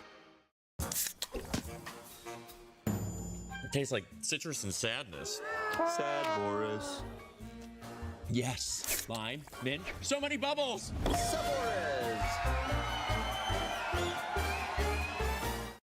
Nice shot right there. 119. Giving him a little bit more confidence when it comes to that Storm Surge. And eventually it might start to build up to where he can go for elimination if he does find a player by himself, a Splash and Feint. To leave 3rd place in that game 1. Down on Surge, easily covers that gap. Does look like his teammate was getting aggressed on. He's quickly there to save the day. That first shot did so much, because look how much his teammate survived with. If he didn't land that shot, his teammate would have for sure went down. Banana dropped. HP recuperated, but for how long? After saving his teammate, now he's the one that needs saving. Both players gone down. Difficult rotate in. Marius Sandguild are going to be the ones that capitalized on that, as they have to be careful, though. So many duos surrounding them. I'm not even sure if they can get the loot. Marius just being very, very careful. I don't know if he heard you talking about how dangerous it was. Quickly turns around, builds the wall. And now he's just feeling it out 1 layer at a time before he moves forward. One of the first teams to rotate, though, is going to be Tayson and Veno, trying to get the slower, least congested side of the zone. There is a couple of teams meeting them in their path, a little bit of high ground, but currently distracted. This would be the perfect time for them to try to move forward, but Veno with a snipe in hand, just kind of waiting. This is something that he does, him and Tayson. They target out that high ground team, which right now looks like to be Queasy and Thomas. We talked about how healthy they were looking, how good of a match this could be for Queasy and Thomas. But what have I just done? As soon as I say it, Thomas HD gets knocked and Queasy as well. Oh, disaster strikes yet again for Thomas and Queasy from second place by 1 point to having a nightmare of a first aid throughout 2 games. But Cammy, he's really trying to make up for his teammate going down early. 24 points as a solo so far. 28 if you count his elimination that he was able to get early on. Still making things happen. But Cringe Noms, 5 eliminations so far. They have the biggest control over the high ground. But I don't want to say it too soon. Last game we saw 4 or 5 teams, and you already see one waiting in the wings to steal it away. You could even see Venno Tasting not only getting ahead, also moving up layers, getting closer and closer to that second height, where they have a potential angle with the sniper rifle for height. Marius left alone, forced to pop the banana, and he's going to play back a zone here. Yeah, no troubles yet. Just staggering himself. That way he can have a clear field straight ahead. He finds another Flowberry Fizz, which isn't much, but 1 charge is better than none, as Marius trying to make it in towards the zone. Doesn't have a lot of builds to protect himself, especially if he gets pounced on like this. Barely had enough. But now with his HP being dwindled, not enough shields to get him back up to full HP, and no builds to his name as well. Marius has to find some sort of elimination. Continues to break on in, but as the clock keeps ticking, the zone keeps pulling further, and his materials now drop to 0. He needs an impact frag, he needs an elimination, but he gets dropped down to 6 HP. Shots continuing from above. Goes down. Cammy now left alone. Yeah, it was Pink and Vico who sniped away that elimination and get a chance to get the Underworld Medallion. And a team like Pink and Vico with the ability to have Siphon will be huge, especially when they just take down Venno, truck right through him, separating him and Tayson, who went down as well. Another run has been ended by one of the most consistent teams in Major 2. This is a lethal duo in the late game, especially when they're both up. They have the chemistry. They know how to secure elimination after elimination on the low ground, and they're going to do exactly that. Which is big. They've had only 1 elimination in game 1, playing a little bit slow, but now is the time to pick up the pace. Cammy having a wonderful game, 44 points. All that's a solo since the start of the game, reaching to a top 6 position. Still has some bandages left, and right now he's trying to target out high ground. That's Sined, or that's Vanyak and Swizzy, excuse me, there, who spotted him out at the tail end. Even though they're getting chopped down, it's no worries for them. This is incredible. Top 6 already as a solo, basically. Cammy, he's not even done yet. Sees a duo, forced to back down. Shots from above, no materials, not many options. Eventually gonna drop. It's Pink, it's Vico, but Vico goes down as well. Pink gets the knock on Vanille as he continues his wrath. No Siphon coming out from Pink. They weren't able to get the medallion, and I think that is going to be it, barring any miracles, as Pink gets shut down, taken out. It's Swizzy, it's Vanyak there on the high ground, and they're targeting out Reason, who's all by himself, all by his lonesome, and stood no chance against Swizzy and Vanyak, who steal away game 2. Double-digit 11 elimination victory royale. This is one of the duos we talked about in the honorable mentions that could take home Major 2 as champions. They drop at Brawlers Battleground, and from southern part of the map all the way to up north, they secured the VR. It's really what you love to see. Man, they started this game with 5 eliminations in game 1. They knew that wasn't enough. They had a ton left in the tank. They realized it's a marathon and not a race, and they even matched their elimination totals and bested in this game. Swizzy alone, and it's moments like this, like that right there, where you survive with just 5 HP and a dream. And then you eventually just take the game with double-digit eliminations, Takata. Impressive. And they're eliminating the best of the best on the European region. This isn't the qualifiers, this isn't the semis, this is the grand finals, and what a way to start it off. Game 2 was incredible, but there are surely some things that we missed. So Frankie, Levin, Mini, what do you got? Thank you very much, guys. It's compelling to see the consistent picture that is building up right now for Swizzy and Vanyak. They showed us that near miss in game 1 was not a fluke, Mini Miner. Yeah, not at all. It's seeing them, well, I mean, we're seeing them go on height, we're seeing them winning fights, we're seeing them getting double-digit eliminations. There was a lot of hype about this duo going into this grand final, and I think we're seeing exactly why that's the case right now. We're seeing a duo that's confident. I think after last game, I was thinking, you know, they land sort of towards that south side of the map. Of course, as Takata mentioned, at Brawlers Battleground was the zone in their favor. They can make some really easy dead side rotations. This zone 11 completely on the opposite side of the map, and they're still popping off. Yeah, absolutely. I mean, you know, we talked at the top of the show, right, about, you know, teams that people thought were gonna win, right? Who were people predicting? If we had done a list of 6 instead of 5, these guys would have been on the list. Yep. So many people expected Vaniac and Swizzy to be doing well, and they are doing incredibly well. And it's games like this that show exactly why they're a team that's gonna dominate high. It doesn't matter the zone, right? The game we saw them qualify in semi-finals was a very tough zone for them, right? It doesn't matter where they gotta travel to, they will make it there and they will play for high and they have a good chance of winning more games. Levin, has Swizzy and Vaniac always been such a solid high ground team, or do you think it's something about the meta in this season? Well, yeah, when you look at them as players, it lends both well to their style, right? Vaniac's always been a player, you know, in recent years that's been known for playing for height, right? Last season, when he played with Synod, they were like the one height team in EU, right? So Vaniac is familiar with height. Swizzy also familiar with it as well, playing in the past. So these guys are familiar with going up there, and they show that in that game.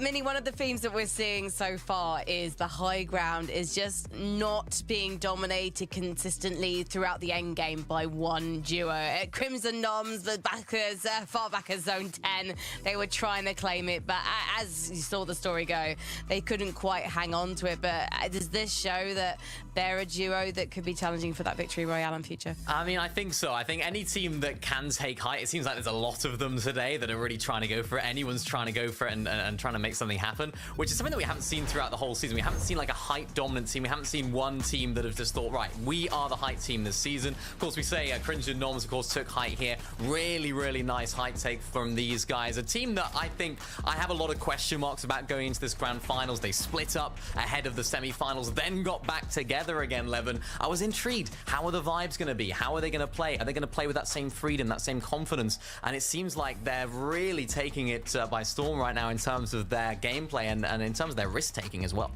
Yeah, I think the benefit for them, funnily enough, has been being contested, right? And we know how good they are off spawn at Lavish Lair. And so, you know, some of that early damage problems, you know, being sort of eradicated that way has probably helped them in terms of being able to make it deeper in these games.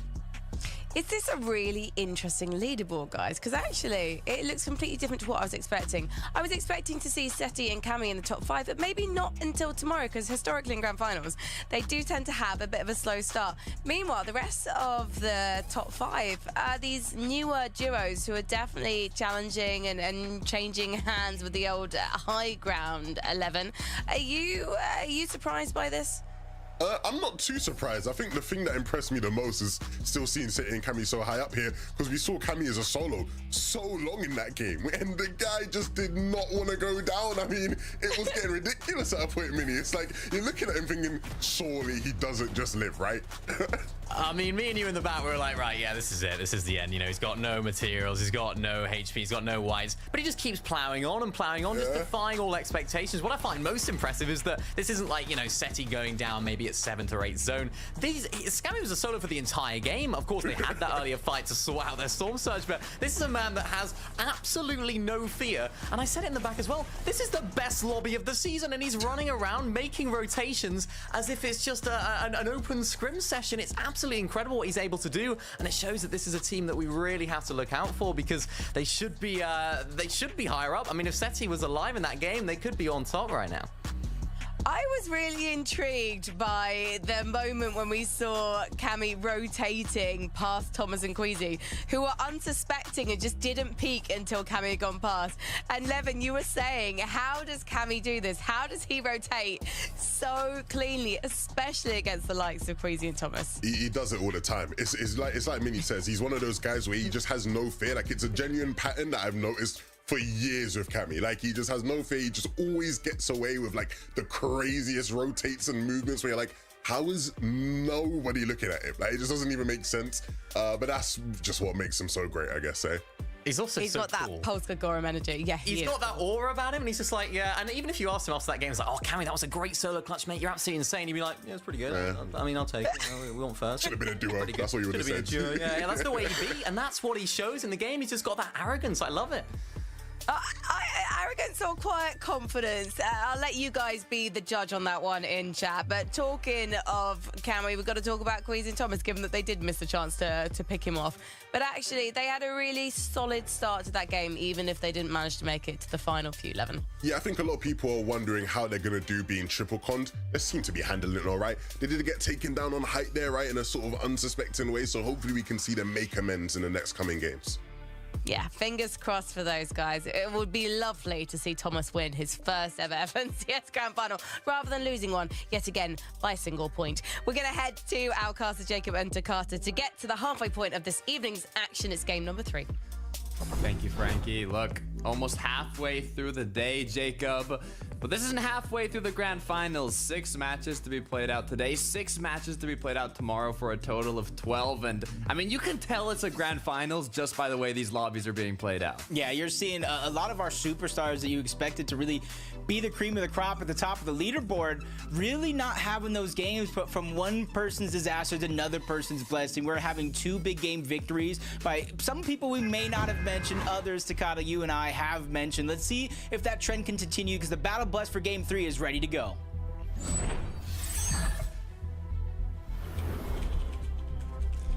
"45 players are returning finalists from Major 1, including 18 full duos. It's a stacked lobby. We have multiple duos contesting Grim Gate, the Underworld, Mount Olympus. We've had some difficult early games, Jacob, and we're getting right back into the action as Sky now has already been dropped to 36 HP, just 1 shot away from getting knocked. But will his mantling technique be his savior as he picks up a shotgun but is unable to connect? Oh, that was just an exciting turn and burn situation. Hedra is just kind of able to come out alive. Scroll is just trying to go through unnoticed. Giving away his position, though, by popping that big pot. Better to be healthy and strong than anything else, though.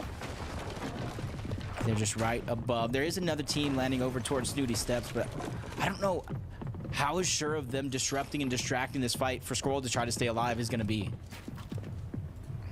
Yeah, it's difficult, especially losing your teammates so early on. He's kind of just hiding until he can kind of get the initial engagement, but the issue is no shotgun, knows his opponents have one. It's just tough all around. Yeah, I feel like this one's just kind of slowed down a lot, if anything. Really not too much fighting. Scroll just kind of has no choice, especially with how well they have been playing so far. 96 points so far in this game. They are in 5th place. Going down here would be just a huge disaster, especially with them switching up their game plan, landing Reckless Railways, switching on over towards Snooty Steps, practicing with all the time that they had in this past week. Just to go down early like that, I don't believe it at all. I do believe in Scroll. I'm going to have the confidence that he will get his teammate back. I mean, I got faith, Jacob. I'll follow you on that. Let's check what happened at the Underworld, though. That's Cringe and Noms. Looks like we're able to get that initial shotgun alongside those quick eliminations. And even a little loot llama as a reward. That's gonna help so much. They don't have to farm resources as much. You obviously get a couple more heals when it comes to the loot. And then you get those eliminations. I bet you they're welcoming any contest after that one. Easy Surge, easy loot. Queasy Thomas, though, over at Mount Olympus, you can see the longer this day goes, the less and less people staying around Mount Olympus, causing chaos. Looking back here at Grim Gate, Mustache Malabuka might be the Grim Reapers this time around. Looked like they're almost aggressing towards Trip and Ferdoxy. But one elim has already been made by Malabuka. And it looks like they might just be able to clean up the Grim Gate here. Feels like they're increasingly getting better and better at the off-spawn fights in terms of being able to claim the loot for Grim Gates. It's just kind of what happens after, not really being able to utilize the loot to its highest and best potential. They're just kind of falling short there. As you see in the feed, Queasy just getting 2. Destru and Pyro is getting taken out over towards Mount Olympus, while Silly 7-4s and just choose to disengage. It almost sees like 2 different mindsets going down. One team willing to get aggressive. The other team, they already got their 2 eliminations. They got what they came for in terms of Surge, and they're just ready to disengage on out. Get a great position that Levin and our analysts kind of broke down those surge towers where they can get the best spot in order to get the most surge possible. Making use of the bush bombs as well when getting that surge. You kind of cover yourself so your opponents don't know exactly where you're taking shots from. You can see another quick cleanup here at Mount Olympus by Queasy and Thomas HD. They're doing a very good job of winning the early games this time around. This makes me wonder, are they even go for the medallion or not if they are fully uncontested? We've seen kind of decisions to go without some of these medallions, especially the one towards Brawler's Battlegrounds. Kind of leaves you as like a walking tracker of some sorts where they can constantly see you, and the effects isn't necessarily as good as some of the other medallions in the game. Teeny and Chap end up in another early game skirmish, and it does look like it's an early game skirmish for the Forecast Tower, where they've gotten it 2 out of 2 games so far. You gotta be careful as the crack came through on Teeny. Just giving a little freedom for Asa and Marco. You can see even in the back end there, Volko Vortex are still on the tower, but Teeny and Chap now have been able to heal up here with a little bit of time, but the back and forth is going to continue. How consistently they've been able to win it. You see another team actually kind of boxed up over towards the Forecast Tower, and another one higher up on the mountain. So no matter what happens here, if they want that Forecast Tower, it's going to be fight after fight to try to make that a possibility, as just Asa just put so much pressure from below. Not wanting to give them some free and easy movement as Marco just gets tagged up. Shields drop just like that. Huge flank coming in, but it is going to be a trade. A knock for damage, but Teeny's going to be dropped 1 for 1. And it is going to put him down into a 1v1 situation. And as I say that, he's able to not only get Marcos down, keep him alive, all while another spray is coming in. This could be a successful opportunity at a revive.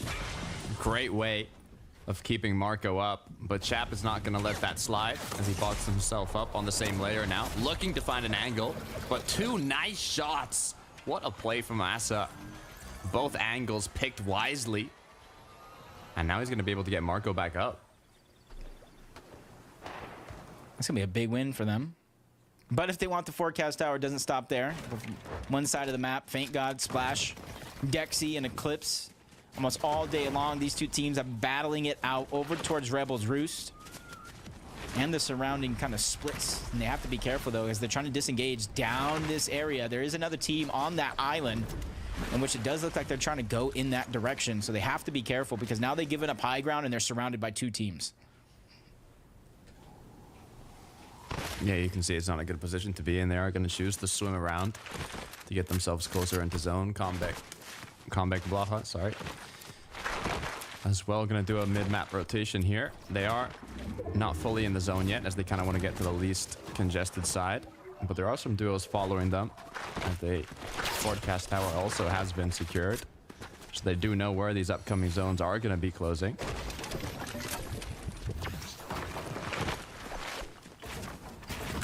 Comeback and Blaha not having the best so far, but still plenty of games left to go. So you can kind of pick up that pace in a moment's notice. Wox and Pixie just trying to take down Splash and Faint.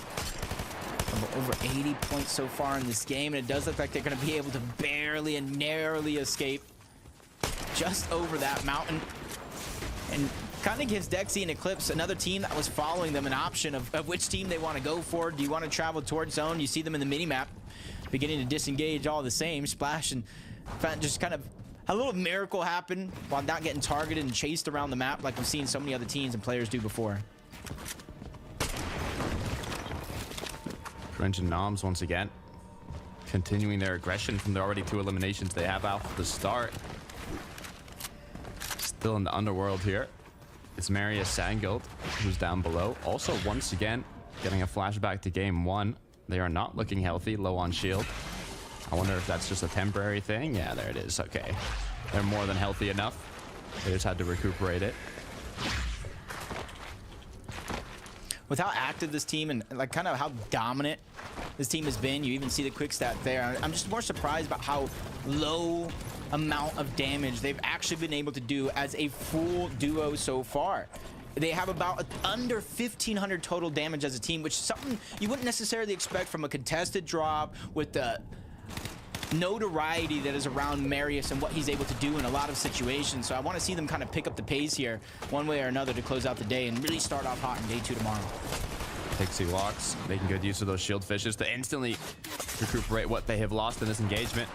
As Fant Splash, though, not looking healthy at all. Walks is just one pick of zone away.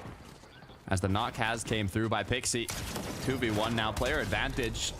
Just one more shot needed, and just like that, it's been closed off. Pixie getting the job done. Have to be careful though. Dexy and Eclipse still on that mountain range. I said they had the flexibility and the options, and they chose to just kind of stagger themselves. Wait for a lot of these fights to break out. Once you start to hear the noise, once you start to feed, get active, that's when you're going to try to go. You get that green light. We have to be careful. Wax is positioned above. Pixie is down below. You don't want to sandwich yourself and put yourself in a bad spot, and that's why you see Dexy overbuilding to try to get himself into a better spot than he was just seconds ago. Eclipse is ready to start the fight down below, and you see them slowly but surely falling down the side of the mountain, separated, isolated away from everybody else in the lobby. Walks Pixie, though, recuperating that shield and HP that they had lost. Now, both players looking healthy. The duos don't know exactly, though, how tagged Walks and Pixie are. They know they just got out of an engagement, and they're trying to decide, are they low on loot? Are they low on mats? Little do they know, 3 chug splashes to spare. So this engagement will take a long time to finish if they continue playing aggressive like this. Looking in the minimap right now again, Takata. The minimap has so much information. That third-party team rotating nearby. They hear the noise, and you kind of see their arrows turning around in all directions. Is it something we want to go after? Is it not something we want to go after? You can see Dexy and Eclipse fully focused on that team that's right below him. Not a single one of these 2 players, or even all 4 of them, has had a chance to really look up and assess the situation. And as soon as I say it, you see them try to disengage on out, and that is the signal. They started to get tagged up into the distance, and now they know it's safe from the position in which they're at. Cringe. Noms now made their way over to the bunker here where Skivvy and Haris are at. Will they kind of trap them in there, though? Or will they kind of just take some shots and then let them be? Those tough situations. You got Crimson Nonge who are trying to fight for this bunker, make their way down, and then you got that team Hurricanes Fee who are just kind of bunkered, hunkered down. They really have nowhere to go, and luckily for them, though, the zone is in their favor. Yeah, it's kind of the positive of the situation, right? And not only that, them already having 2 eliminations also means that they've done a good bit of damage just to get here. So even when Storm Surge does start ticking, they should not be in much of a worry. You can see Underworld 2 still has a couple duos as well.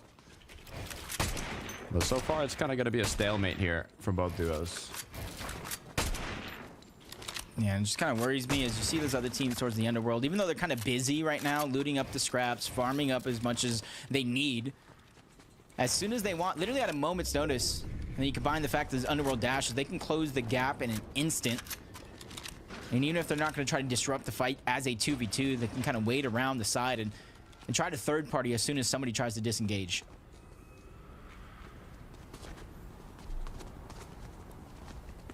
As the clock ticks, the emotes come through. Skivvy here is saying, we're not going to move. You can stay there as long as you like. As Axe Force and Clownski have a different idea in mind. Looks like it's Pink, and he's got no duo partner.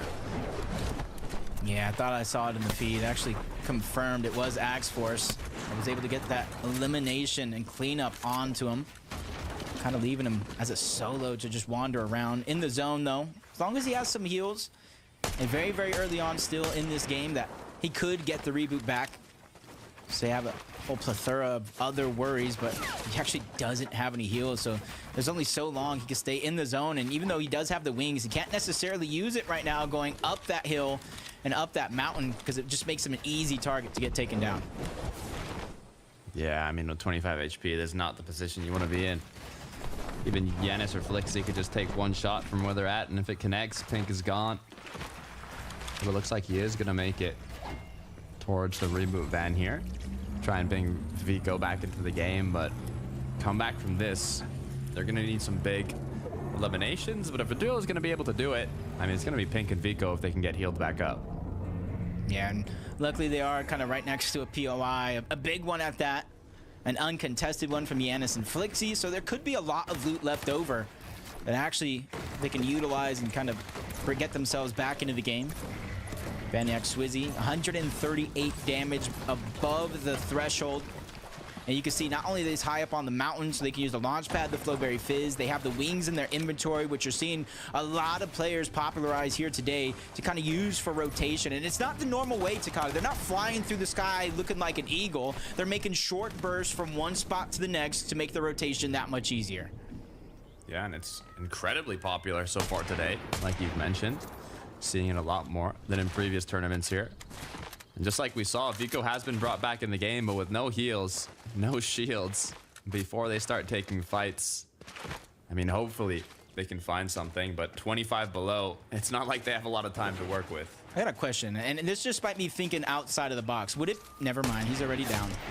Well, that question's out the window by Pink. He gets knocked.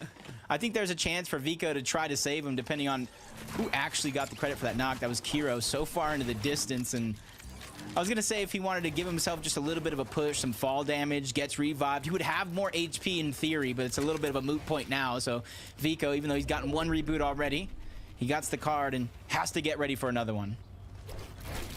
Yeah, it's a tough situation all around to be in. We can take a look at what Cringe and Noms have been up to at the bunker, though. It looks like they finally let in.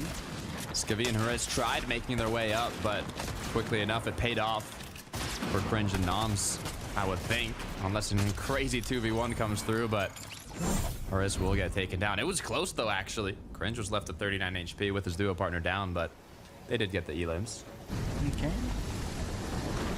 Those elims start to build a little bit of confidence, start to get momentum flowing in your direction, just like what Cammy was able to do. Don't be mistaken, he has more than 4 points. He was able to get 44 in that last game alone as a solo.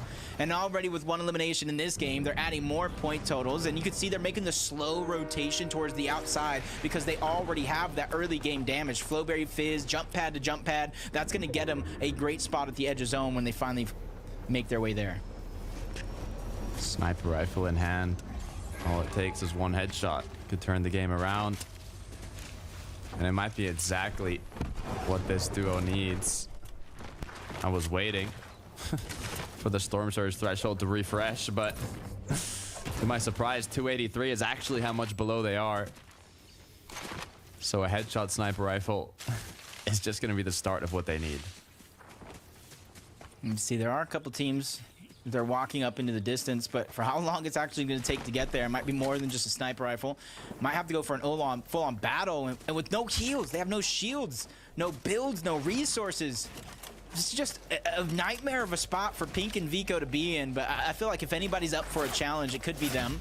And the biggest thing is they need to figure out a way to start the fight with damage, but it does look like Vico gets taken down. Frizzy and Howley find him slipping behind enemy lines, and Pink really has no choice but to go in, and he meets that same fate. He goes down altogether, but it's Skrill and Scrap to actually get the loot taken for themselves, even though they didn't get the elimination. Great pickup.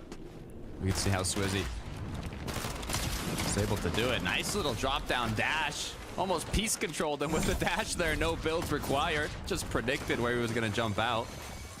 And even though they got that elim, still 114 below. Forced to continue looking for shots, as Merstash Malabuka might just be the closest duo. But they have just found that solo that was cracked. Swizzy, though, gets his elim stolen. As the clock keeps ticking. 52 below. Damage keeps striking. They're going to be forced to drop on Merstash and Malabuka, but that's not a duo you want to face against. And that was a very, very risky shot. You see, Vaniac with just a sliver of HP. Swizzy now getting ticked down, and they do not have a chance to feel comfortable with this Storm Surge. They get a moment where they're above, and they immediately go below. They take some damage. Luckily, they had more than enough heals to try to out-heal their current situation. And with 16 above, they are on the hunt yet again.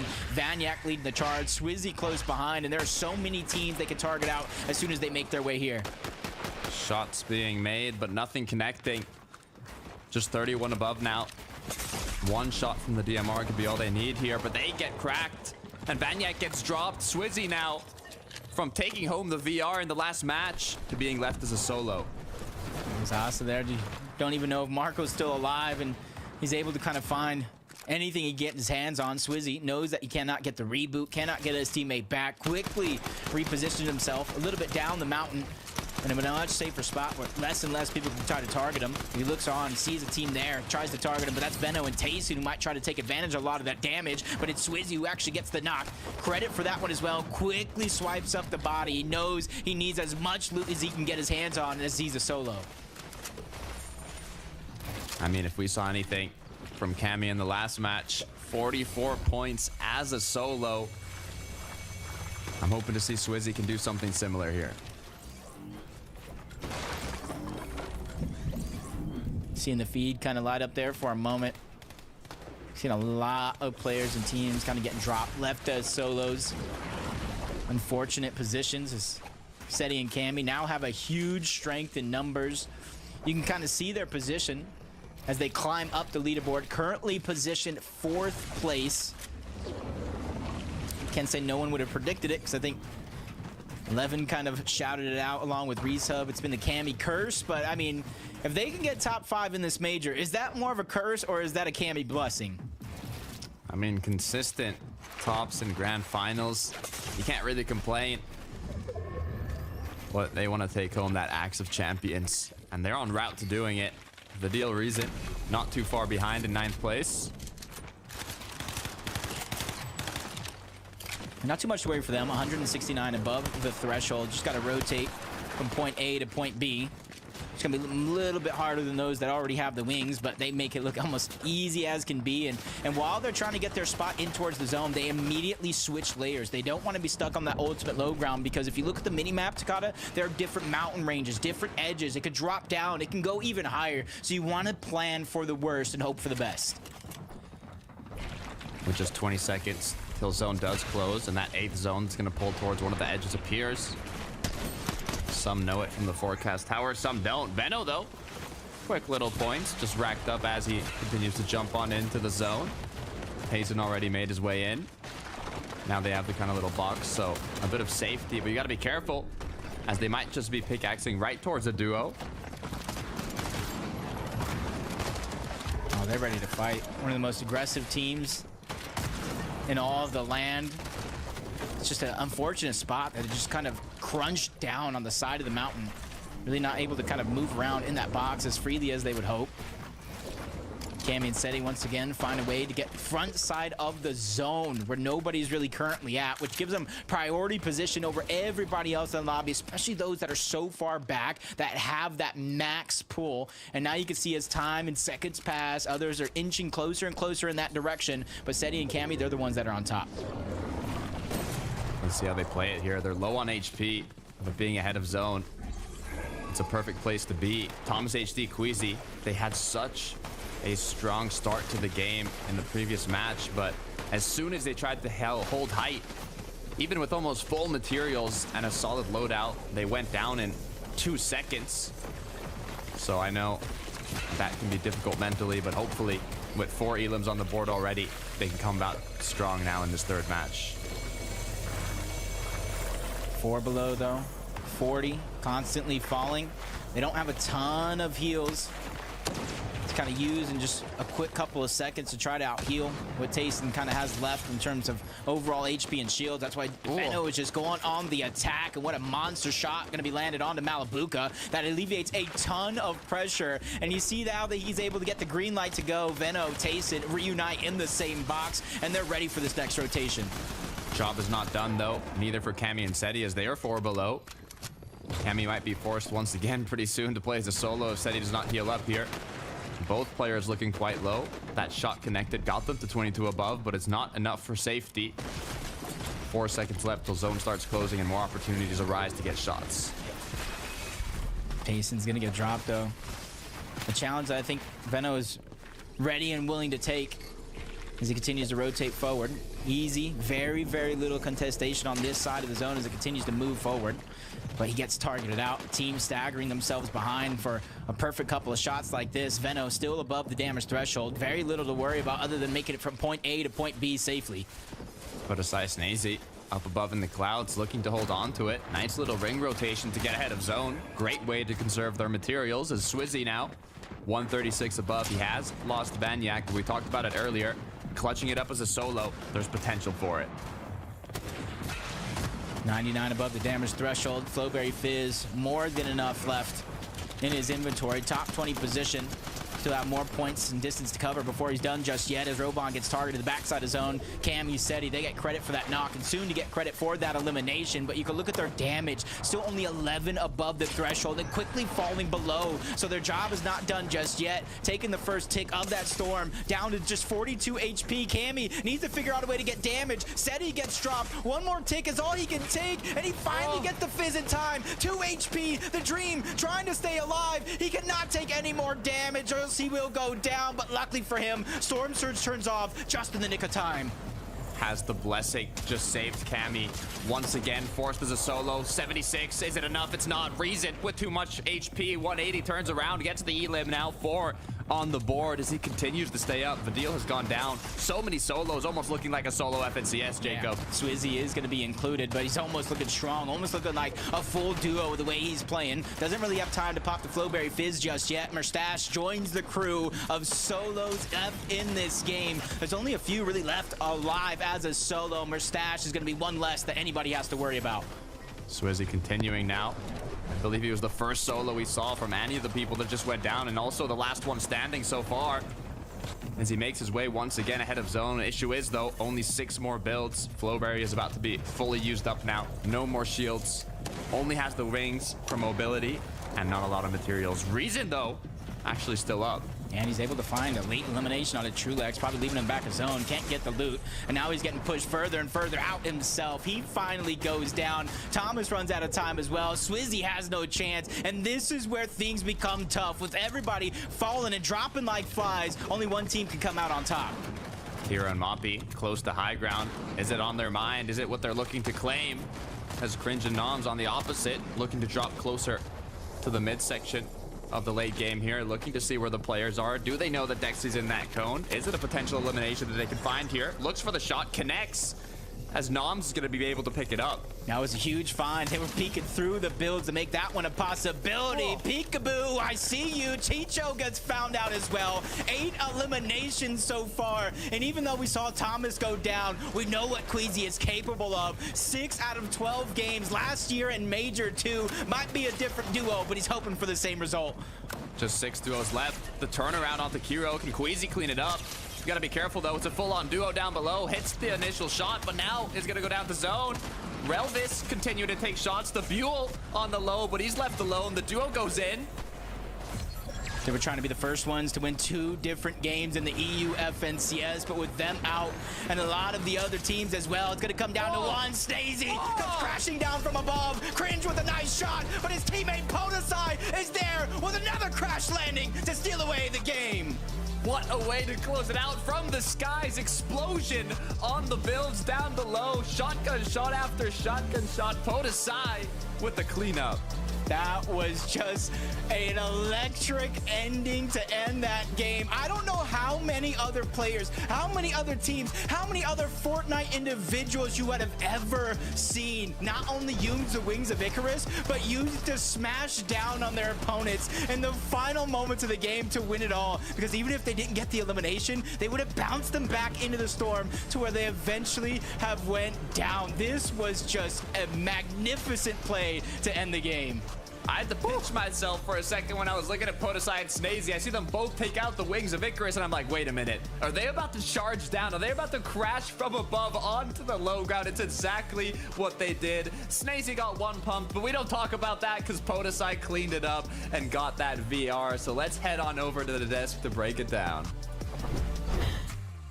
Thank you very much. Now, normally when we see someone crashing with some Icarus wings on, it's because they flew too close to the sun. But in the case of Snazy and Podesai, they knew exactly the moment to make that dive for the Victory Royale mini-miner. Yeah, this is the first game, I think, all day that we've seen a team just completely dominate height throughout the entire endgame. From, I think, 9th zone, these guys held it from, and it was just a perfectly played height game. We saw them, of course, with these wings. They rotated to the front side, then ensure that they could claim it from there. They saved so many materials by doing that, and it seems like 11, this is kind of the meta. This is kind of the way that teams are playing right now with these wings. They're using it to save so many materials and make those rotations so much easier. Yeah, I mean, we've not seen people use them much throughout the season, right? But Obviously, with the Hades being taken out recently this week, you know, the spawn rate was buffed for those mythic chests, and I think in general, people are just thinking we need solutions on how to play these end games and you know, have some sort of movement. I can't lie. When I saw them whip out the wings in the final moments here, I thought it was an overcook. I can't lie. You know, they almost did fly too close to the sun, Frankie. When Snazy got one pumped, I thought, yeah, okay, they've just thrown this. But Podesai, cool, calm, collected, bang, da da dang, you win your game. I mean, it was clean. Hashtag M8 win, Ale Le Bleu, all the rest, you know, whatever you got to say. But big up to Podesai and Snazy for that one. That was a really cool win. The mates are pink, aren't they? They're roses. Yeah, I mean, yeah. It's all right. Don't worry. Don't worry. I'll teach you some French later on. We'll go through all the French orgs, and you can lap up all the extra follows you get on your socials. Levin. Let's talk about Queasy and Thomas. It's always lovely to see Queasy just showing how well he knows how to survive in the high ground, Levin. I mean, again, I'm reiterating this from before. Not many people expected to see them be such a presence, with them, you know, being contested or spawn with Mount Olympus and just how their season's gone in general. But they've impressed, Minnie. Like, they have really looked good throughout these games. Yeah, they have, and I think it's fair that we give them the hype, because they are, of course, a team that has got this grand finals experience. They both know how to play in these circumstances. We saw them trying to take height in the last game, didn't quite work out. Then, of course, Queasy was there at the end, couldn't quite squeeze out a couple more placement points, but it was a solid game from these guys, and I think they're overachieving right now compared to what so many people would have thought. I think a lot of people kind of wrote this team off heading into this grand finals, but now sat in 7th, this is a really nice, solid groundwork for them to just bounce off, you know, for the next sort of 9 games. Yeah, and it's funny because, you know, obviously Jacob, I think, mentioned how, you know, this time last year, Major 2, Queasy and Venom were winning, you know, 6 out of the 12 games. I don't think that's going to happen this weekend. I don't think we're going to see a repeat of that. But, you know, a good performance here would you know, be wonderful for Queasy and Thomas. And I mean, really, you should expect it from this duo on paper. And so it's fantastic to see that they're really stepping up as we head into this grand final. The big surprise for me, boys, looking at the standings, is actually seeing my beloved Vico and Pink have a bit of a difficult mid-game. It's unusual to see them struggling for Surge tags mini minor, but unfortunately, that just ended their journey early in Game 3. Yeah, really rough for this duo. I think they had a little bit of a task to do when it came into this grand final weekend, because, of course, the chains of Hades got removed ahead of grand finals. That was a huge loss for this duo, because they use those to fish. They use those to speed up their loot path, to get all those extra heals, and then all those heals that they could use in the fights to when they're going around and trying to W key different teams here, there, and everywhere, just to replenish those heals and even just save some in the fishing area. So I think that's a big mark for this duo that has just marked them down a little bit. Meanwhile, though, Cringe and Noms, they are looking like one of the best off-spawn teams, Evan. Yeah, I mean, they've been very impressive off spawn at Lavish Lair. Last season, you know, a lot of people expected them to beat Queasy and Thomas off spawn more often than not. And this season, they've been very impressive off spawn when needed. And today, they have been phenomenal playing against Cringe and Jake Buka. And I mean, you know, that early surge is clearly helping them in terms of consistently getting to these end games. And they're strutting their stuff in these end games, man. I know, Minnie, you mentioned earlier, you know, the concerns you had, obviously, the vibes were a bit cooked after they tried to split up with each other earlier this season. Doesn't seem to be affecting that today. They don't seem to be playing like a duo that have had that bumpy road in terms of chemistry and togetherness this season at all. And I know at the beginning of the show, Frankie, you mentioned, or you asked me, what's the best off-spawn team? I hadn't seen too much from these guys off-spawn this season, but now, from what we're seeing today, and of course last season even as well, this is a duo that definitely are that team right now when it comes to off-spawn, because they are dominating. I really hope we can get an interview with these guys, or at least one of them. I just want to know what's happened. What has turned them into this dream team, given that they thought that the other was their nightmare? And now they've realised that actually they are definitely stronger together, because it could have been so different, you know, if any of the other duos who had qualified for semis had wanted to go with another duo, we would have seen something incredibly different happening. Is this unprecedented, this performance, Levin, for a duo that did want to go their separate ways? No, I wouldn't say so. You'd be surprised how many top teams like don't want to play with each other sometimes, right? Like historically, there's been teams who have, you know, not wanted to play with each other and they've gone on to win FNCSs. There's been examples of that. So, you know, it isn't unprecedented by any means, I'd say. It's a professional relationship, interesting. So many professional relationships in Fortnite, unlike the one I have with you guys on the desk. We're going to head over to our casters, though, guys, because it's time for game number 4. I'm going to put the kettle on, Levin. I'm a little worried. It's game number 4 already. That means these games are flying by quick. Takada, I just got one question for you and everybody at home. Are you not entertained by these matches that we've seen so far? Look, we've seen things that I've never seen in competitions at this level, right? Double wings of Icarus in the last 2v2 of the game. Like, what are we watching right now, Jacob? Yeah, I thought that being able to see the rotations was enough, but game number 4 is gassed up and ready to go. Takada, let's get into it.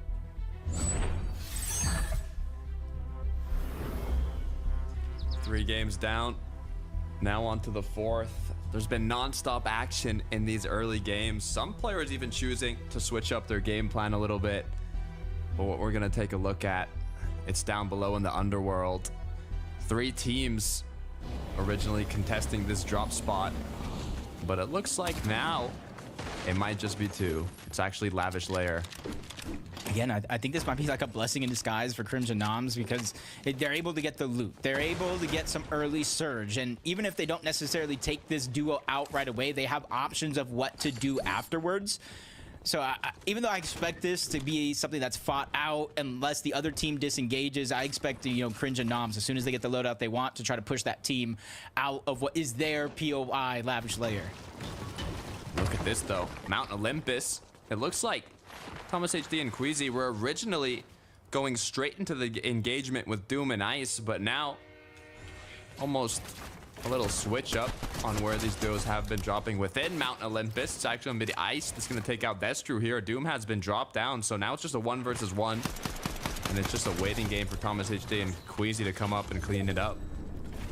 Yeah, they just get so much flexibility because of those teams not only just fighting it out, but fighting it out as early as they are, because while all it happens, Queasy Thomas are just looting up, getting the perfect loadout, and just getting the final elimination. And once again, it looks like virtually uncontested Mount Olympus for themselves. There might be one team on top of that mountain looking down from above, but they're not really getting enough information. A lot of that will have came from the feed.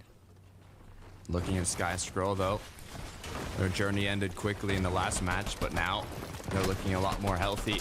Shots through the window. No connection with the shotgun, though. It's actually going to be onto Sky. It's dropped down to 70 shield, but they have the upper hand in terms of positioning here. Hopefully Scroll, though, can find an angle. Just need to really make up for that last game where they didn't necessarily have the performance that they wanted, but 3 teams moving over. You got Toos and Karmi as well, disrupting this fight from a distance. You can see some of that damage landing on Sky because of it. Kind of forcing these 2 teams into extractions lower than where they're currently positioned. Even Sky and Scroll are separated from each other. But with no current engagements going on, you can see in the minimap, nobody's just trying to rush one another and clean up a lot of that damage. This fight will and does tend to slow down just a little bit. Strokey Raban going head to head here. Kielba and Goba, as now looks like they do have the upper hand in this fight. Cracks continue to come on through, but nothing yet to convince Fastroki and Raban to go fully in. It's a good shot. 80 damage just like that. Continues to back up Fastroki. Not going to scare him too much, though. He's ready to pop some shots, fire back at his opponents. We're not making him look like a pushover, and you can see because of that, him and Roban have been able to get 2 different angles that they can now attack from, which some it's a blessing, but all it takes is that 1 second of separation for them to target out either Roban or Fastroki to turn this into a 2v1 situation.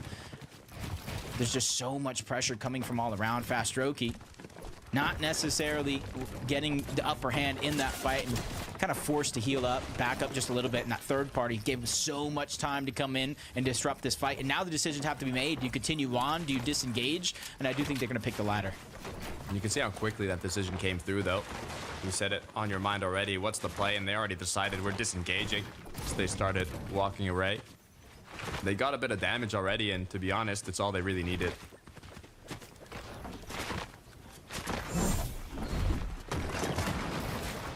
Not too surprised. Pleasant Piazza was pretty crowded in that last game, and like I said, I think Crimson Noms, I think that major 1 battle against Queasy and Thomas was a huge learning experience for them to now kind of just alpha up that POI, kind of take it as their own. But I thought I saw Marius in the distance, slowly but surely moving over. Sangilde as well. A long journey away from the underworld where they originally start, but sometimes with how they've been doing so far in this game, 60 points, they're behind their own goal, not necessarily ours, so they probably realize they need to shake things up just a little bit if they want to get back on track.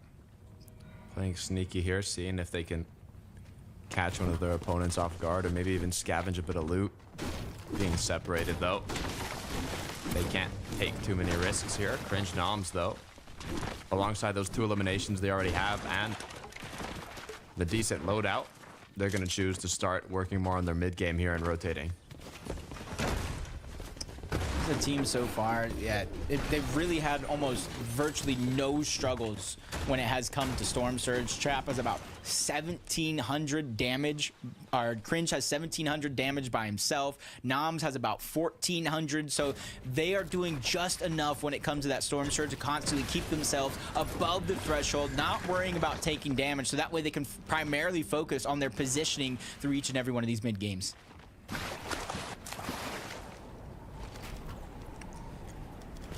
An engagement that we've seen time and time again. On the corner of the map, we see a lot of fights taking place. One of them, Pixie and Walks like being involved in, but you can see the danger that can come from it if you look at the mini-map at the bottom right. Another 2 duos about to be in their own fight potentially.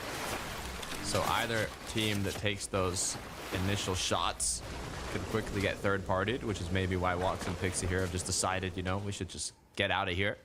Zone's going to start closing. We do not want to be on the edge. You just got to be careful, because even though that side of the map is opened up, if the zone does pull away, that will put him on the congested side of the zone as we finally tune on board Yanis and Flixie. Not as uncontested as a drop as we thought we were going to see to start the day. You see multiple teams, including CZB and Nathan, moving in over towards Reckless Railways, stealing away the loot.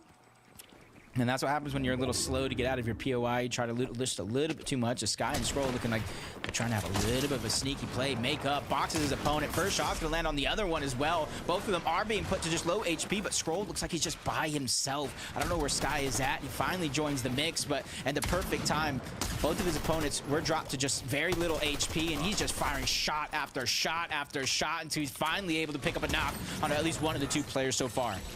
Kira caught running, didn't even have a chance to turn around as Sky picked up the elim. I think they're even going to be happy with that. They could chase the solo, but it's not worth it at this point. As now they're going to comfortably, with that bit amount of damage, just continue with their match. The deal reason. Right above Swizzy and Vanyak, 2 Titanic duos going head to head. And see teams you almost expect to be near the top of the leaderboard through and through. 219 points though for Swizzy and Vanyak. That calm, cool, collected game plan. They already have a win. They have consistency underneath their belt. And even though this is just 6 games through day 1 and they got 6 more tomorrow, you want to give yourself as much of a cushion over the rest of the pack as possible. 2nd and 6th place fighting in the early game could potentially mean huge shifts in the leaderboard, but as both players seem to have disengaged, it's going to be a bit of time for them to continue with their path. Let's take a look though at Sky and Scroll, what they were able to do here. And that first shot and just the pressure is just too much. And that's what happens when you have a lot of that piece control. You can take shortcuts while your opponent is trying to escape, and then you kind of have them blocked off on one wall, boxed in your box, really no exits. It's kind of what you'd expect from Sky and Scroll. Teeny Chap, huge start to game 1. I'd love to see them play once again for that height if they can make it there. But as the bunker battle continues, these can take a lot of time to conclude. A lot of hype surrounding this team. And it's the early games you can kind of see a lot of their potential, a lot of their shines of greatness. It's just the end game or lack of opportunity to play some of these end games out is where they begin to fall short. A little bit of a cheeky opportunity there, trying to go for a snipe shot. Voco Vortexers continuously trying to gain the pieces back, and they're willing to trap themselves in this bunker to make sure that they get the loot. You see the zone is going to be all around them, so they have more than enough time to wait out Chapatini. Spots continue to come on through.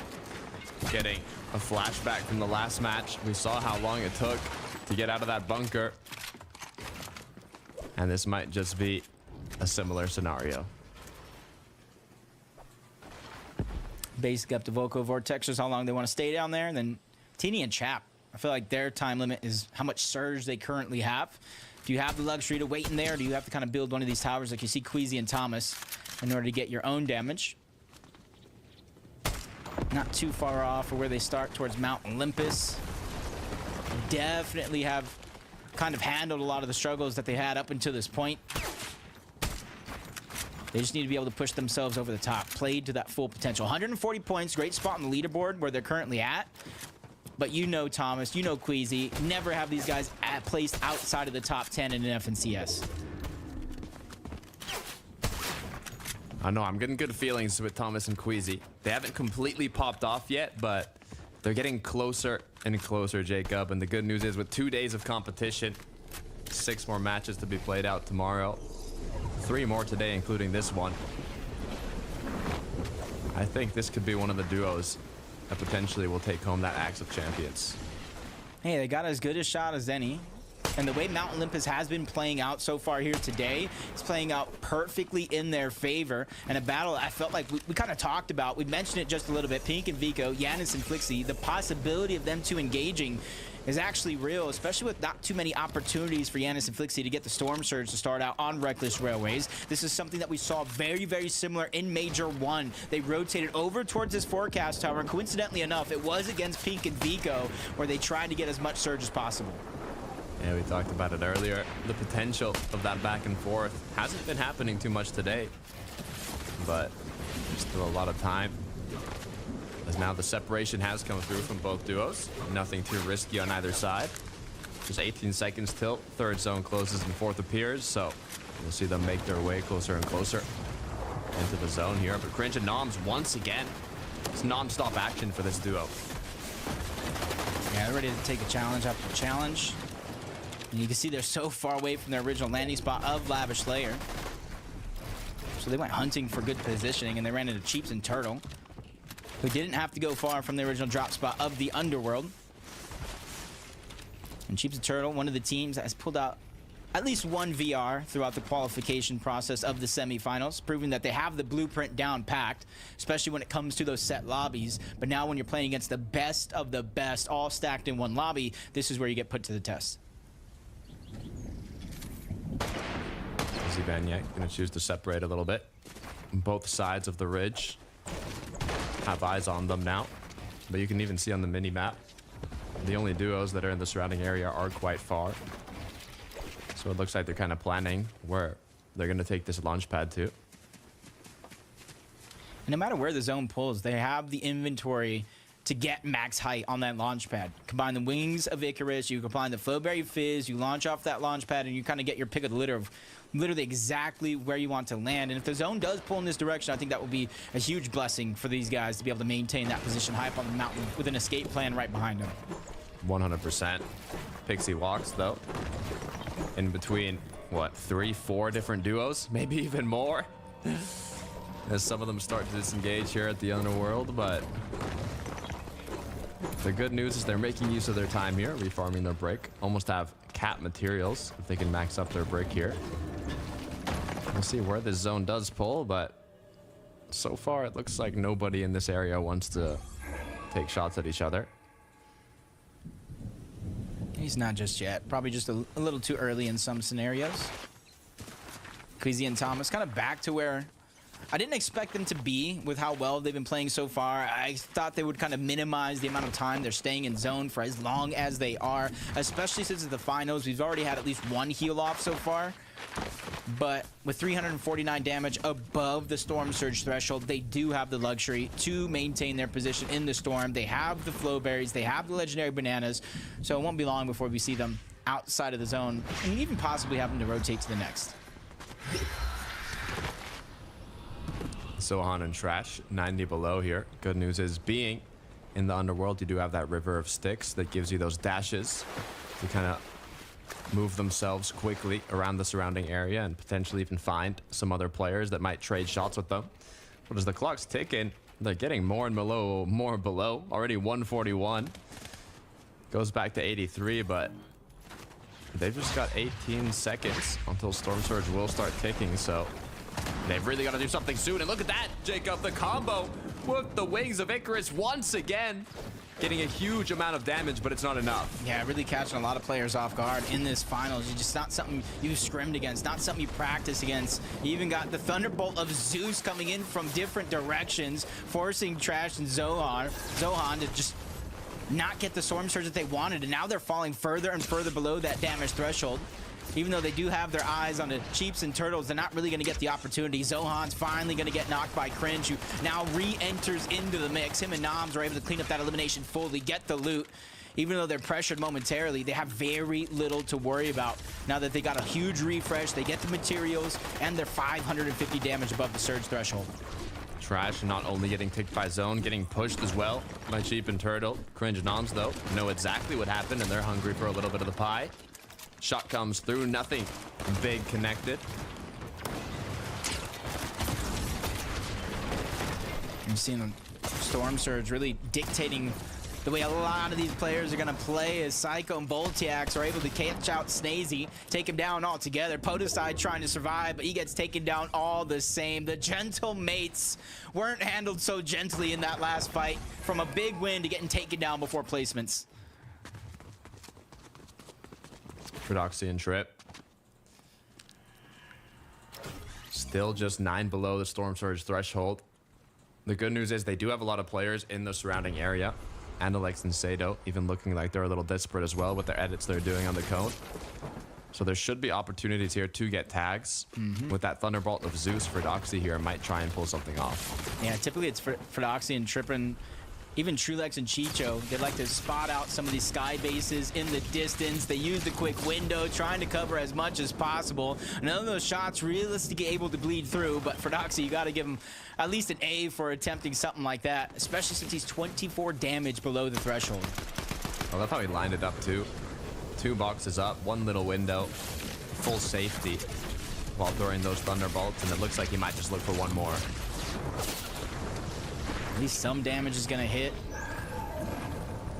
Whether if it's 11 or 1, being above the damage threshold is where you want to be, but instantly they fall right down below 26, back where they began. But Volko, Vortexes, they're the ones on the other side that have to meet their maker. First one's going to get dropped. Volko goes down very, very easy to Prodoxy and Trippin', and they have the choice here. Now that they got all the loot, they got the elimination and the damage for Surge, do you keep going or do you disengage now that you're just getting taken out by Storm? Each second you last is going to be less health you're able to leave with.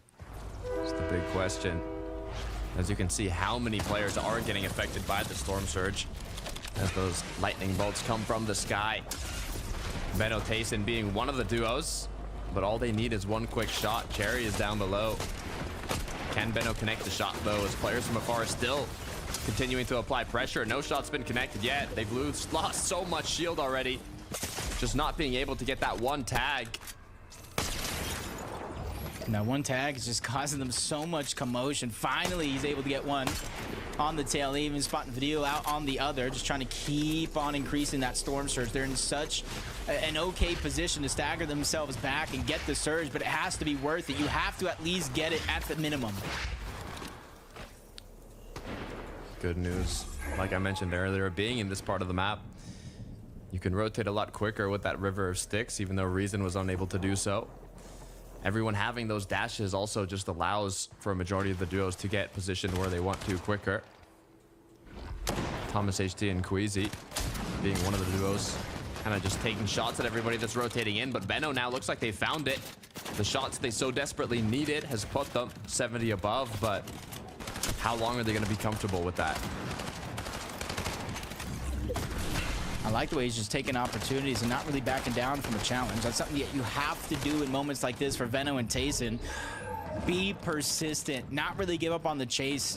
Two of the greatest players in all of Fortnite. They know exactly how to handle pressure from all directions. Yanis and Flixie, they're the ones that are in their line of sight. Voltiax and Psycho Cool, same ones feeling that pressure outside of the zone, trying to make their way in. 135 above, drop down to 106, continuing to look for those angles. As now you got to be careful, the pressure's on them. It's Yanis who's looking to get in. All it's going to take is one shot from Venodo to clean it up. Flixie as well following shortly after. Both players now just on the borderline of getting eliminated to Surge. Venodo is just holding strong, not even taking shots yet, as he knows if he allows them to get damage, it could be what saves them.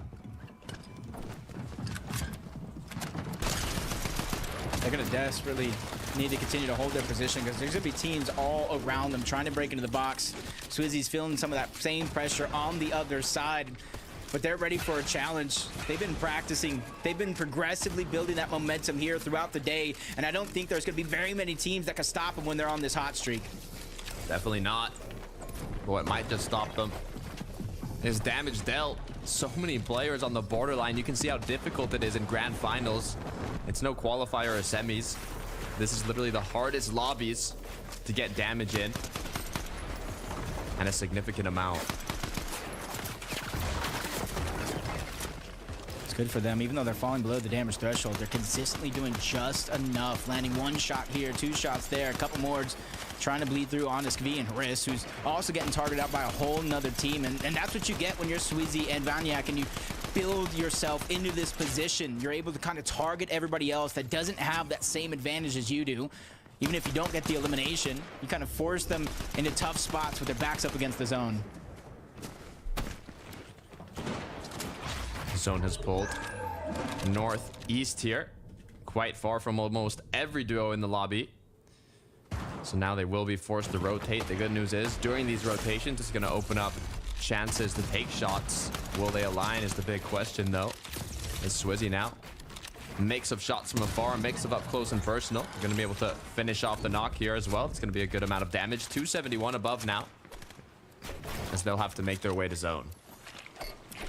Yeah, it's just one of those situations to where you've been persistent throughout the entirety of this end game, and now you get to reap the rewards and really not having to worry about Surge as this game does progress, because there's not too many players that need to go down from zone to zone before it turns off altogether. And the last time we see Seti and Cammy with the high ground, it was stolen away from them late in the game. Let's hope they can learn from those mistakes and really come out with a huge VR. The zone gets smaller and smaller. The pressure just keeps on weighing down the shoulders of these players. Tayson's already lost Veno. He's forced to try and hold on. Will he try and pick him back up? Will he just let him go? Pressure from the sides. I'm trying to think if one of the duos knows or who got that knock. Will they continue applying the pressure? Tayson might just be able to pick up Veno here. This could be huge. Yeah, this could be a big moment for them. And I like the way he assessed the situation before instantly trying to go for that revive, knowing that anybody around any corner can hear with the audio visuals that revive coming out and try to attack. And that's why everybody here is proactively trying to get prepared for this next rotation. Majority of the lobby does have the front side of the zone, but there are a few players staggered around that zone that have the furthest distance to cover. 5 seconds and the rotate begins. Cringe noms now. If you look up above, though, it's Cammy and Seti. Looks like they want high ground this game. The zones have pulled in their favor. Now they just need to maintain it. They have the water-bending mythic, so they can continue raining down from above. But they're still 9 below. They need to start connecting these shots. Yeah, not necessarily too worried. Cammy does have that water-bending ability that we've seen terrorize so many teams from above in games past. Sky and Scroll definitely picking up the pace throughout last couple games, and Tayson and Veno staying ahead of the curve every step of the way, from the left side of the zone to the right side of the zone, knowing which rotation to make to they're on the safe side. Almost down. Queasy once again left as a solo. Just 30 above, forced to connect at least 1 or 2 shots here with the SMG. The zone keeps closing, though. Playing as a solo, it's more difficult to go ahead, especially if you're not too healthy on materials. Good news is, Queasy has 27 builds. This should be more than enough to get him at the zone, but another solo that's clutching it up is Tayson. Yeah, top 10 positions for both of these players as solo is going to be huge for consistency on the leaderboard, but Tayson goes down. Queasy, he's trying to make his way in toward the zone, but he goes down as well. Both Chap and Marius get credit for both of those eliminations. Even though they're on separate teams, they know exactly what it takes to reach the top. Titans taken out of the game as Swizzy knocks down another. Noms gets fully eliminated. Vaniac and Swizzy now up to 5. They're playing on this border of the zone, closer to mid ground, but are they're going to choose to change it up. Wings of Icarus once again conserving their materials as they look up, start chopping down height. Yeah, this is going to be a big moment for them with Seti and Cammy coming crashing down. They try to figure out a way to hold on to the backside of the zone. It cost them everything. Great shots by Swizzy coming through, and now they are the leaders. They are the kings on top of high ground. Retaking it at the perfect moment. Now, leaders of the high ground, all they have to do is stay up above as Merstash is continuing left alone. Hey, if anybody can make it happen, especially finding medkits at the perfect moment, it is going to be Merstash, but it's only one medkit, and it's not going to be able to be used. He goes down. Top 7 situation. Cammy feeling the pressure. He goes down as well. Top 6, and it's anybody's game. So many duos playing together here. The chemistry is high in this match. Sky and Scroll, they've been incredibly close now. 6-7 eliminations. Looking healthy as well. They might just try and retake height here. It's going to be the perfect opportunity as long as Swizzy and Vaniac don't see it coming, but it does look like they have their eyes on the prize, forcing every team that tries to climb up back down into the ground, facing off one next, and that's Trulex and Chicho. 2 eliminations so far, 170 points, trying to make up for lost time, and this is a chance with Sky and Scroll on the other time. They're feeling the pressure, but Trulex is up for a challenge. All the battles forced to unfold in the low ground now. Duo versus solo as Sky now is forced to heal back up. It's Marius, though, rotating inside of the zone. Dropped to 20 HP, just 2 ticks away. Sky as well gonna go down. Marius is still up. Yeah, everybody dropping like flies here in towards the end game, and Marius might be the one that gets the good portion of that loot, but you still got a team positioned right below, with the Kings on top of the castle right above. They're looking to be the first team to get at least 2 victories here in the EU FNCS. Looking to rain down from above as the low ground duo is getting stuck in the dirt here. They need to break through previous builds to make it into the zone, and Marius might just be on the other end here as he continues to build on up little by little. One solo in the middle of the height and low sandwich. Can he make something happen? Hey, if anybody can make it happen, it is going to be him. We've seen big plays already once, and already you're seeing Swizzy ready to come crash landing down. Vaniac does it again, learning on the fly, but he gets dropped down, and the win is solidified by Swizzy. The theme continues, crashing from above. Once again, high ground plus Wings of Icarus. Is this the new meta? I think it has definitely shaken up a bunch in this last couple of games. We didn't really see it at all leading up into the grand finals, but now things have changed. Players are forced to adapt on the fly. What a way to close it out. They took high ground at the perfect moment, taking out Seti, leaving Cammy alone. And once they were up above, Swizzy and Vaniac, all they had to do was play it by the book and close it out in that last 2 versus 2 where we saw a replica of how the previous match concluded. Yeah, I was a little scared. I was a little nervous. I saw Swizzy dropping down by himself. I'm looking around. I was like, is that a bird? Is that a play? No, it's just Vaniac with the Wings of Icarus ready to have a crash landing and take that game away. And it was a game they deserved. They've had high ground for a couple of zones and put pressure on everybody below them to make sure that game was theirs. That was insane. I'm sure down below they were looking above, thinking the same thing that was on your mind, but I want to see how that's shaking up the leaderboard. So Frankie, what you got for us? I'm also very excited. I've also learned yet another motto from watching the games today. I love a motto, boys, as well, you know, which is why suffer from full damage when you can Icarus down and cause full damage instead, Levin? And I think it's obviously a tactic that's really paying off for these boys. Do you think it's something they can sustain? I mean, yeah, it's just so perfect in those final moments, right? One of you spray down, the other one just sort of crash landing your way onto the low ground team, just cause that ultimate bit of chaos. I mean, Swizzy and Vaniac, it's looking really nice for them mini right now, I'll be honest. 2 wins now, they look so solid. I think the key standout thing for me, and I think we'll see in the highlights in a second, the way they took height in this game. Yep. The beam onto Seti and Cammy, who were up there chilling, looking comfy, was disgusting. It was like a laser beam. I mean, they did not have any chance of stopping it. And it's right here, look at this. Seti's just thinking, okay, we're getting chopped out. What's going on? Oh my. Wow. It's disgusting. What do you do? I mean, it's that assault rifle. It's that assault rifle they get from their drop. It certainly packs a punch, and you can see exactly the way they did that. They just looked back, sprayed out the back, and of course, Seti had no chance. This is what I really like about this as well, actually. While Vanyat was going down, Swizzy actually made sure that they were just looking at him first, and then instead of actually attacking the builds from Vanyat, which we saw Snazy and Podeside do when they, of course, got their win, he actually just went around the builds and then directly onto the players, which just launched them away, caused all kinds of chaos, and ultimately worked out in their favor. Like the sacrificial bird trick.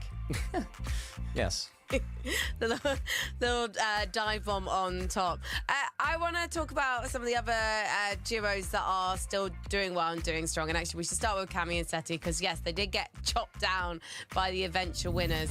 But actually, whether it's Cammy solo clutching or the boys together getting to the end game, they are really impressing today, Mini Miner. Yeah, this is exactly what we wanted to see from this duo, right? We haven't quite seen this perfect game from them yet. Even this game, a little bit below up there on height, but it's this water bending from Cammy, the ability to keep on applying pressure to the entire lobby. We saw it even before they took height. They were just spraying all the time onto that opposite height, making sure that nobody else stood a chance. Of course, this was a moment right here when Seti went down. Cammy still had the height, but of course he had to drop down. There was no way he was going to hold that against Swizzy and Vanyat. But really, really solid from these guys. They just need to keep up that consistency, which is exactly what we know from this duo, and they'll find success, I'm sure.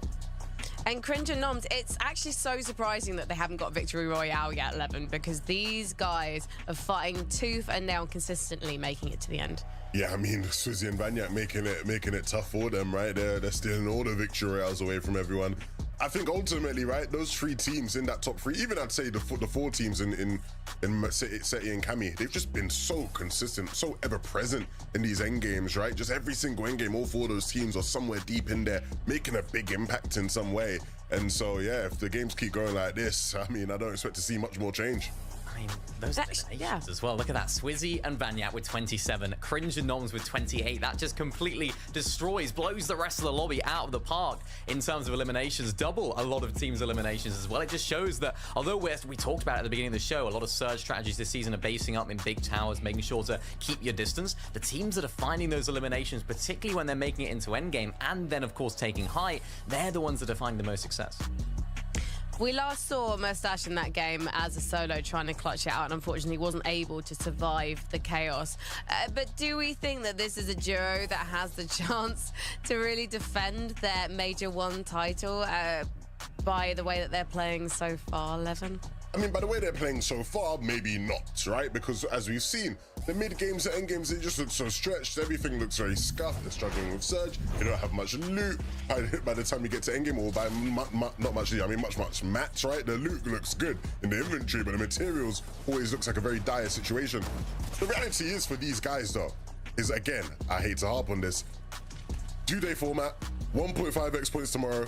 If tomorrow they just start having a couple of those typical Malibuca Mustache games, if they can figure out Surge, they will be flying up that leaderboard. So I'm not hitting the panic button yet with those two.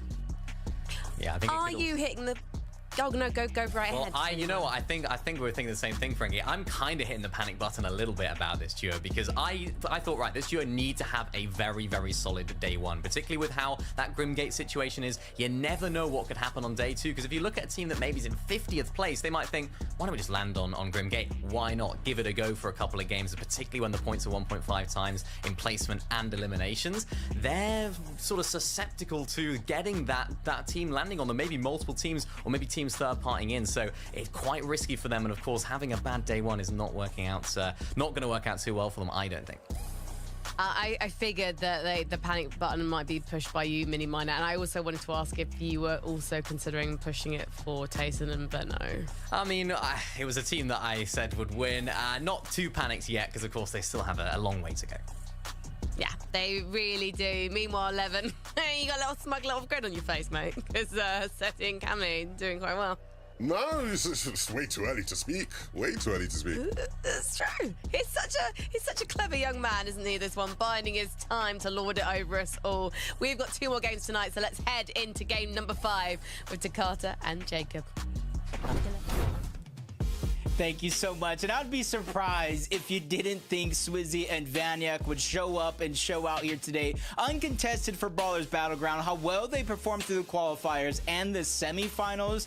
I think we have a team, might be too early, Takata, that is in the race for that first place spot. And if they perform as well here as they do in day 2, they'll have it on lock as a championship. Let's get right into the next game.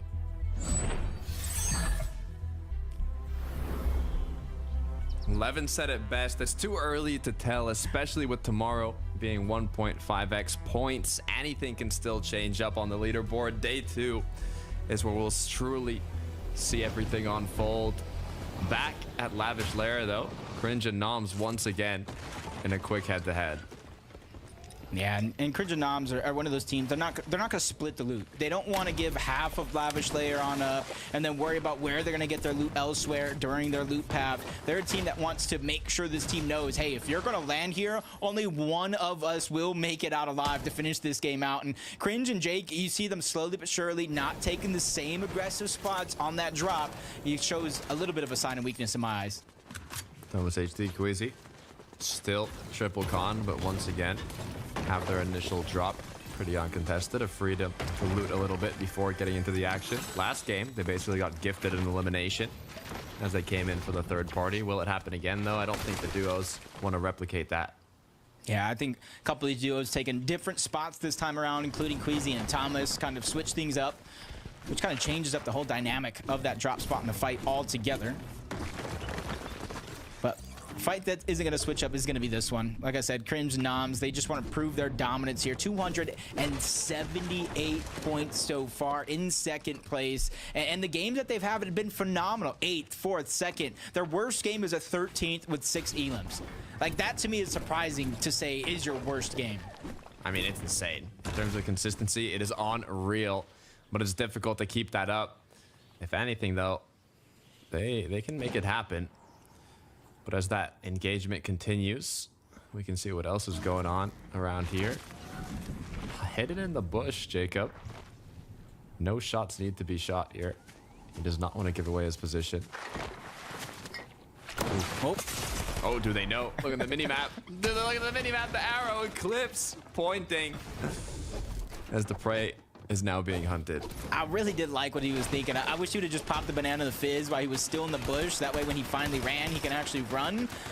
But you got to give him an A for at least the effort. Let's see how he's able to stay alive, and we'll grade that one as Eclipse and Dexy just seem to be hot on the chase. Even making him kind of tear off the side of the mountain. Noms and Cringe, they were at least able to get one elimination so far, and that's where you're seeing a lot of these early game skirmishes that have been drawn out, taking some time. They're getting quicker and quicker to the finish. Continuing to hunt now in the 2v1. Upper hand for Cringe and Noms. All they got to do is continue chasing here. Not a lot of freedom for their opponent. As the white tag comes through, confidence rises. We got to be careful. Pump shot attempted, but not landed. It's going to be Noms that secures it. What's great is that's almost like 8 free points. Anytime that team lands at free points, free surge. Obviously, it'll shake things up if they actually go down off spawn, because especially if it happens tomorrow in those 1.5 point multiplier, that's when things can come coming down. And then you also have that day to prepare, look back at a lot of the VODs, figure out what went wrong, figure out what went right, try to replicate the successes while minimizing the mistakes. You know, what do you do at that point? You go like 06 day 1. Do you keep it going day 2 and just try and kind of adapt at the same drop spot, or do you switch it up? It's a tough decision you have to make. Even seen teams like this, Vocal and Vortex, they're switching things up. Really haven't had the best start to the days so far, even though there's 2 games left. It's not too late to just switch up where you're landing altogether, or just engage out of a fight right out of the gates. And as we tune in, Veno, Tayson, they already have a knock on the Podicide, which is quickly cleaned up by Veno. And they see where Snazy's at, so you know Tayson and Veno strapping up their laces because they're ready to go on the chase. And it's not going to last too long, as Tayson now drops right onto Snazy's head. 2 shots being connected. Quick, clean. Way to finish it off. Quick and easy. Talked about possibly pressing the panic button for a team like this. I feel like it's only a matter of time before they become online, start creating some consistency, and go back to the team and players that you know they can be, perform at the highest level. And this is kind of a replay of the first one getting taken down and Tayson cleaning up Snazy back to back on M8. Vico Pink up against CZB Nathan in the Grand Glacier. Haven't seen too many engagements since the first matches around here. But it looks like Vico and Pink, they want to get those tags. They want that damage. But if the zone closes, they might be forced to move a little bit. And this is a team I felt like we were going to definitely see at the top of the leaderboard, especially with how insanely consistent they've been. Not just the qualifiers weeks 1 and 2, but how insanely they were consistent throughout the semifinals as well. I didn't really see them having as many struggles as they had. Third place, 7 elims was their best game, and they kind of fell down the ladder from there. But if a team, any team, can take fire late in the final day of today and kind of start that momentum for tomorrow, it is going to be Pink and Vico. Panzer trying to hit some shots onto Fit. Nova Halo, but nothing connecting just yet. And one player down is going to be forced to go deeper and deeper into Storm.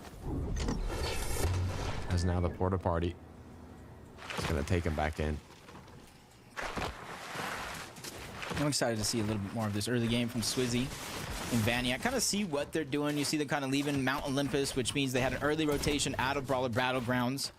Throughout the day, you have seen almost a must carry out of this team and some others of the Wings of Icarus. And then they kind of have the Flowberry Fizz and the Legendary Banana to kind of round it out. And the Flowberry Fizz gives them 2 options. You use it regularly, as normally everybody does, or you combine it with the Wings of Icarus to cover more ground much quicker.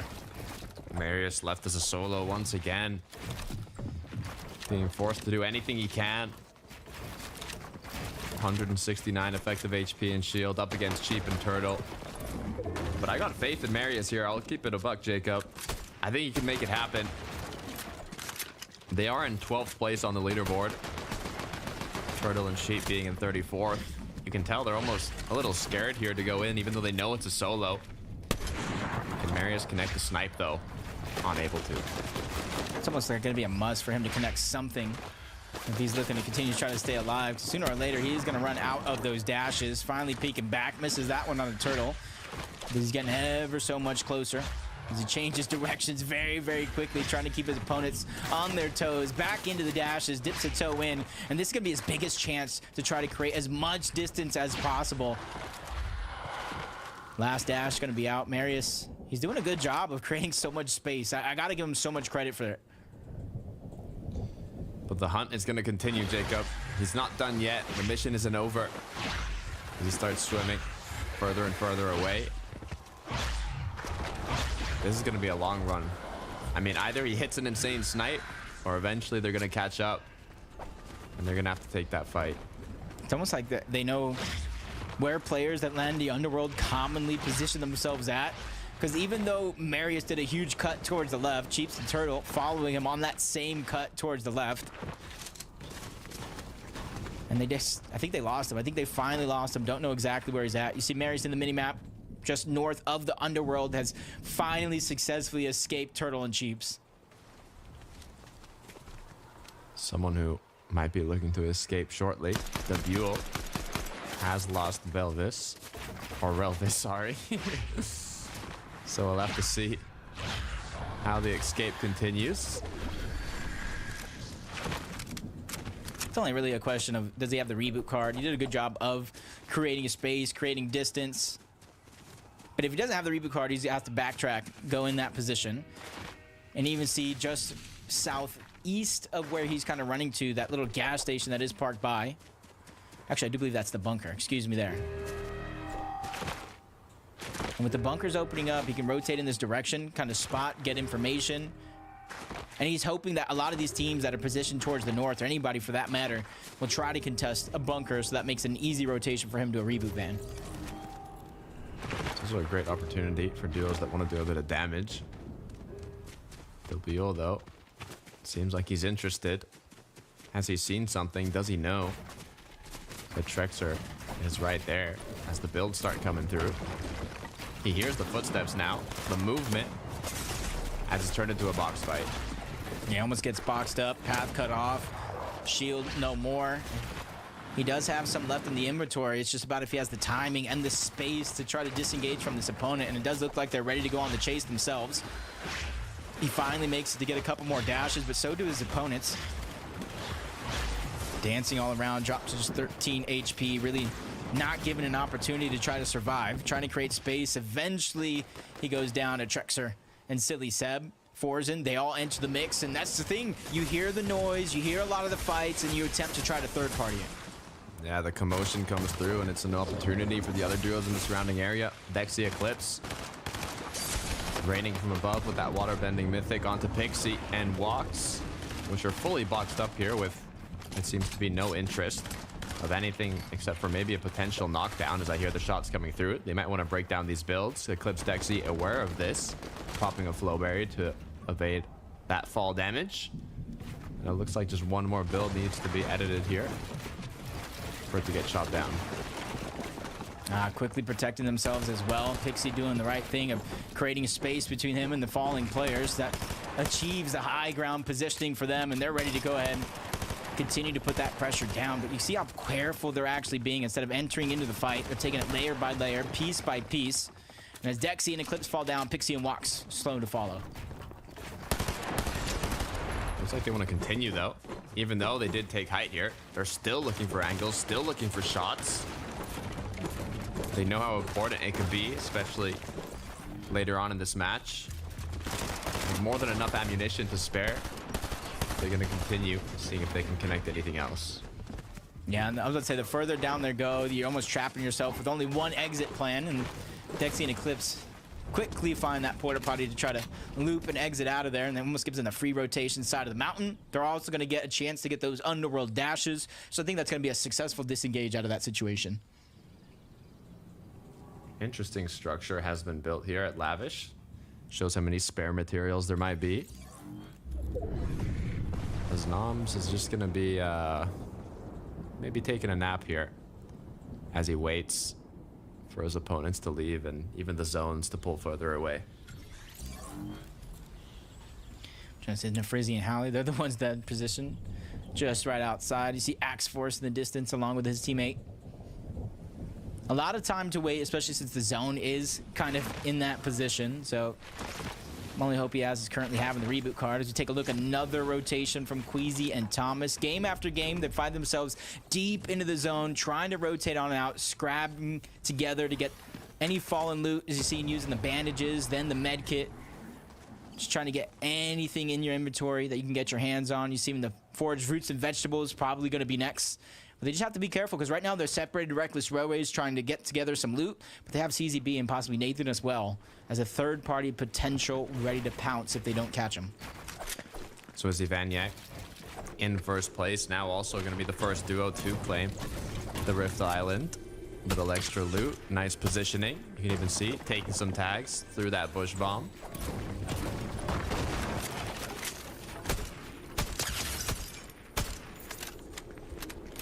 Good shots.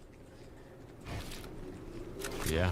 I wonder, like, do you think they have the medallion, or do you think they're one of those teams that drop the medallion because they don't think it really does enough? It gives you extra damage for the scoped weapons, but I don't think it really does a ton of damage. So you think they're one of the teams that carry the medallion? Do you think they leave the medallion because they don't want their position to be known? I wonder if it depends. I wonder if it's like, you know, what do we feel in this game? Are we going to just play a bit more aggressive? Doesn't matter if we have the medallion, or maybe want to do a little sneaky, uncongested rotate. They can kind of decide, choose to their liking on how the match is looking. Camiseti, 531 damage above the threshold currently with that one elimination. They will combo the Flowberry Fizz plus a launch pad to now most likely pick the ideal rotate where they don't run into a lot of players as they have the freedom to do so.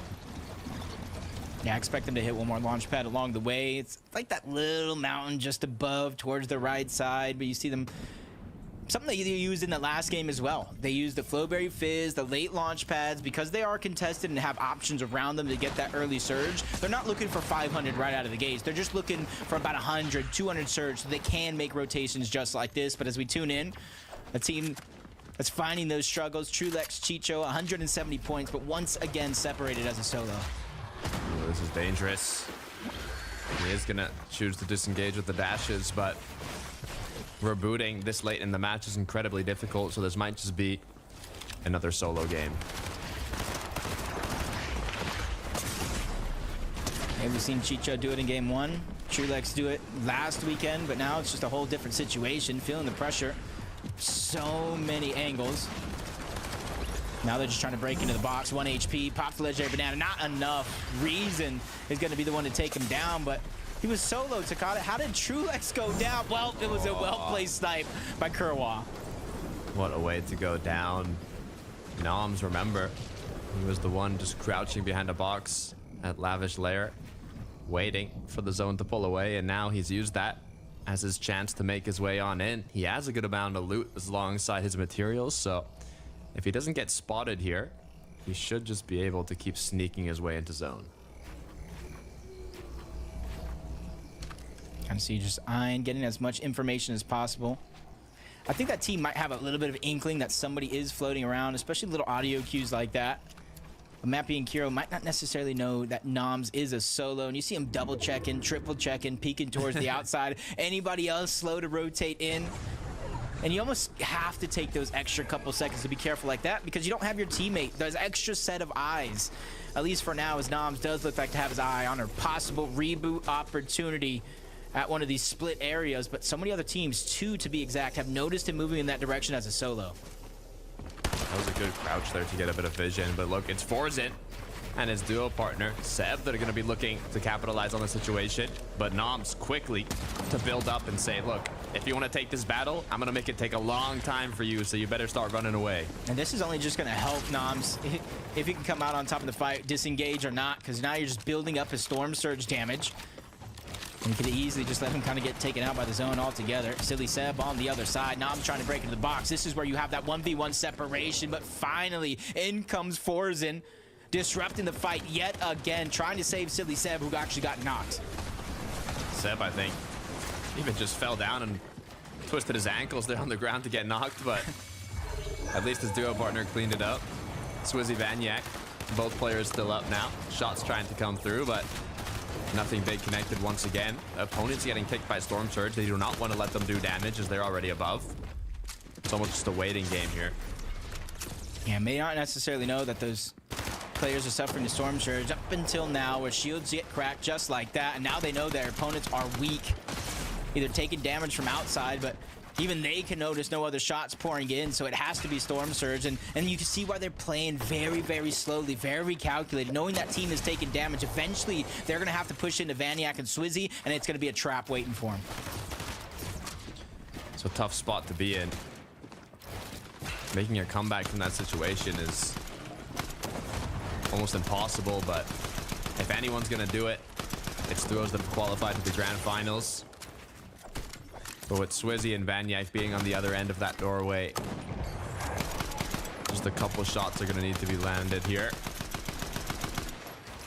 Just great teamwork from them. Swizzy's just spraying one side of the build, forcing them to hold their position, hold their cover, while Vanyak is playing up, playing aggressive, making sure that they can't disengage either. Now that they got some shots when it came to that Storm Surge, 324, they instantly start their rotation out. They combine the Flowberry Fizz and the Wings of Icarus, and we were seeing it go so well up until this point, but those are the fine examples of what happens when you get caught off guard traveling through the sky.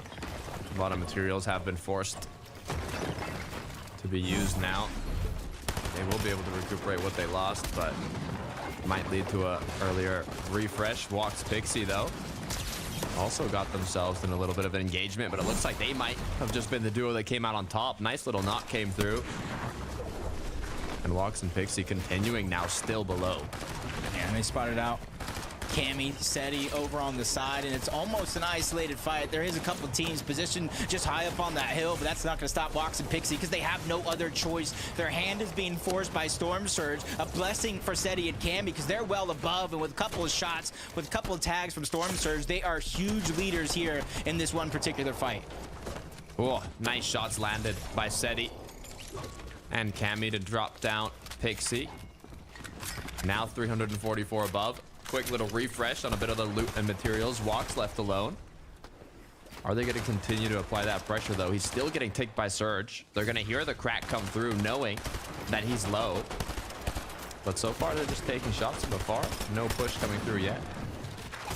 And just continuously putting the pressure. And what that's doing right now is forcing Wox to potentially make a mistake. And the more pressure they put on, it kind of displaces Wox in different boxes, different elevations, to where that's where they're hoping things do slip up. Seti, Cammy just died him a little bit into the storm, but that's just because they want to make that quick and easy rotation where virtually nobody has yet to make their journey on over there, except for the ones that have been blessed the zone. Oh, look at that, though. Sky and Scroll. They're back in business, but with no shield. They need to make some sort of miracle happen here as they trail behind. Try and drop right into a duo, but it might just lead to their demise as both players have gone down. Yeah, sometimes it looks like it's just clear sailing ahead. You can start to pounce, but just that additional angle, that 1 second lapse of judgment that really cost you in the end. And this is why it's important. You know, no matter how much pressure they have went through, Vaniac and Swizzy, and they're just continuously taking it one step at a time, and they immediately push forward and then find themselves a blessing. Combeck's going to go down, 348. Not much for the damage in the threshold, but they still have another team in their line of sights that's beginning to take the focus. And you can see a lot of the calculations going down as we're speaking to where do they go for it? Do they not go for it? Since they have the front side of zone, I think they're going to choose the easier, the less resistant path. Nice way to slide on into that gift. You can see up above, it's Vexy for Harwa, who might just be able to maintain height here. Good zone close on that side, though. I'm trying to calculate it. Wow. Malabuka left alone, but with that loadout, Jacob, I wouldn't be surprised if we see a similar clutch to what we saw Cammy do not too long ago. This is going to be a great opportunity if you're Swizzy and Vaniac to really create such a huge gap between you and the rest of the playing field. Yes, you have Seti, Cammy, Queasy, Thomas waiting in 4th and 5th place, but over 120-point deficit before they catch up. Tace and Veno landing a couple good shots to get them 151 above the damage threshold. That's one of the things I feel like have been ailing them from time to time up to this position of the game. They're down on Surge, forced to fight, so as long as they stay ahead of the curve in this game, I think they'll be well off. Queasy, nice quick tag in the air. Thomas HD has to be careful. He's been knocked down. Now left alone as paint gets cracked. Is he going to choose to play it slow here? Only 8 builds for Queasy. He really needs to find a refresh here. Yeah, I think with Thomas going down, he has no choice but to play a little bit more passive, even though he landed that good shot onto Pink, dropping the shields, dropping the HP. And at least they got themselves a little bit of a crevice that they can hang on to, safe from the zone while they heal up and kind of plan their next rotation, which seemingly for everybody get a pretty easy pull, which means it's going to be very, very chaotic for most as they finally pick the perfect time to try to rotate out. Cammy Seti looking to take some shots before rotation. I believe they have more than enough damage, so right now it's all just extra as players plan their rotate. Zone starts closing now. Vico, Pink continue ahead. They have healed up now, forced to use quite a bit of their Flowberry Fizz, but as they're grouped up, they're ready now to do more damage. Yeah, this is one of the most consistent teams for a reason. They know how to get out of tough spots when it calls for it. Similar to Malabuka and Mustache. In that last major, they put the uncontested contested to rest as they win it all while being contested. But Pink goes down. Vico by himself. Huge elimination can be found onto Mappy. Get credit for those points and even more for the placements as his team is fully taken down. But Vico, 163 damage above the threshold. Only has bandages to his name to recover some of that HP. He's flying by, almost smooth sailing up until then to try to find his way to the front side of the zone. Cracked down to 11, forced to pop the bandages now. Still has a Flowberry, so he can recuperate a bit of that shield, but he needs time. And with all the duos surrounding him, they're not giving him that time. Just a moment to breathe is all he really needs. Same for Vaniac, who loses Swizzy and loses himself in the mix. First place is down, and it's really up to Queasy here. He's at the top of the leaderboard for players still left alive to really try to close that gap, but he needs to go big. He needs to start building momentum in his side. It's going to be virtually impossible with no builds. No builds, but he has faith. It's Queasy we're talking about here. Eclipse, Dexy are going to be the ones that have claimed height. Vortex with Volko doing a good job of staying ahead and claiming low. Malabuka still up and running strong, 165 above, doing a good amount of damage as well as he gets ahead with the dash. Yeah, quickly utilizing that medallion time and time again. That way doesn't take too much damage. Almost threads the needle with a snipe right there. But Malabuka's persistence. If at first you don't succeed, you try again. Run to the backside of the zone, finding only one bandage. But it was a sacrifice that was well worth making for Malabuka as he quickly finds himself inside of the zone in safety yet again. Queasy taking down Tayson. Benno now left alone as Queasy goes down. Cammy once again as well as a solo looking to clutch it up. Yeah, Cammy's already been in this situation once today, and he's ready for a tough task to try to pull through one more time with a good amount of points to keep him and Seti's position on that leaderboard intact. But you can see him trying to calculate, playing careful, along with Teeny Trap, chopping down the high ground, fighting for it for themselves. Dexy, Eclipse, everything comes crashing down. That opportunity slipped through Teeny's fingers, and him and Chap come crumbling down to the mid layer. They said, you took us off height game 1. We're looking to claim our spot once again. Malabuka, though, one shot away from taking out Giraz. He does it. Gets the knock, claims the Elim as well now. Materials have been recuperated, but there's duos in sight. He has to be careful. Quick thinking to dash inside of the zone to land the shot that mattered. He could only take a few ticks to the storm, and he made it work. His Cammy now finally up for the challenge. Shari's the way you want to take him down. Multiple solos still scrounging around, but a couple of them were instantly taken down by Vocal and Vortexers. Picked off one by one as Eclipse and Dexy once again have reclaimed the high ground, but they're not looking healthy. Eclipse just a sliver of HP. Meanwhile, Volko, Vortexers looking very healthy. Man, they were one of the strong teams, Mini Miners' favorites, but instantly the curse happens. They go down. One's left with just a sliver of HP trying to survive the onslaught from Velry and Firehunter as they continue to smoothly move through this endgame as they go down to the ultimate low ground and bring it down to a final 2v2. Dexy and Eclipse, Velry and Firehunter. Gotta farm the tree. They have barely no mats down below. Up height, dropping down, shots connecting. Dexy Eclipse goes down. It's all up to Dexy now, the 1 versus 2. Can he land his shots? He cannot, as Velry and Firehunter take it home. And that is a prime example. Dexy and Eclipse trying to hold on the high ground zone after zone after zone. They ran out of materials, and eventually Firehunter and Velry just chopped them down in the palm of the hands, serving up a victory royale on the silver platter. They were looking so healthy up on the high ground, but Chapantini said, we want a piece of that pie. The battle broke out, and it led to the duo up on height, Dexy and Eclipse, being forced to pop as many heals as possible, but they were just not able to hit those crucial shots in the last moments. Yeah, and just you see them separated, falling down one after the next. Eclipse was easy. They took him down, and eventually the Spray taking down his teammate as well. Just a huge victory royale for Firehunter and Velry, starting to build that confidence before the day is over. Just one more game to be played out today, but we have to see how that's shaken up the leaderboard. So let's head over to the analyst desk and see what they've got for us. Thank you very much. What a tense victory royale at the end there. High ground versus low ground. But as it has been for the last few games, in fact, I think all of the games tonight, boys, high ground had it in the bag for Firehunter and Velry 11. Yeah, I mean, they didn't have it in the bag, right? It was Dexy and Eclipse on high ground, right? They were the ones that's true. Yeah, they messed it up. No worry, Frankie, no one noticed. Firehunter and Velry, though. Firehunter, a very experienced player who's been competing at the highest level of Fortnite for quite a long time. And this season with Velry, you know, they've not necessarily been making waves, Mini, but, you know, they pack a punch here and there. And I think in this game, they showed sort of on those mid and low ground layers that they can be composed even through all the chaos. And in those final moments, again, Zone pulling down the hill, Dexy and Eclipse running low on mats, like they hit the shots they needed to, and, you know, they win the game as a result of it.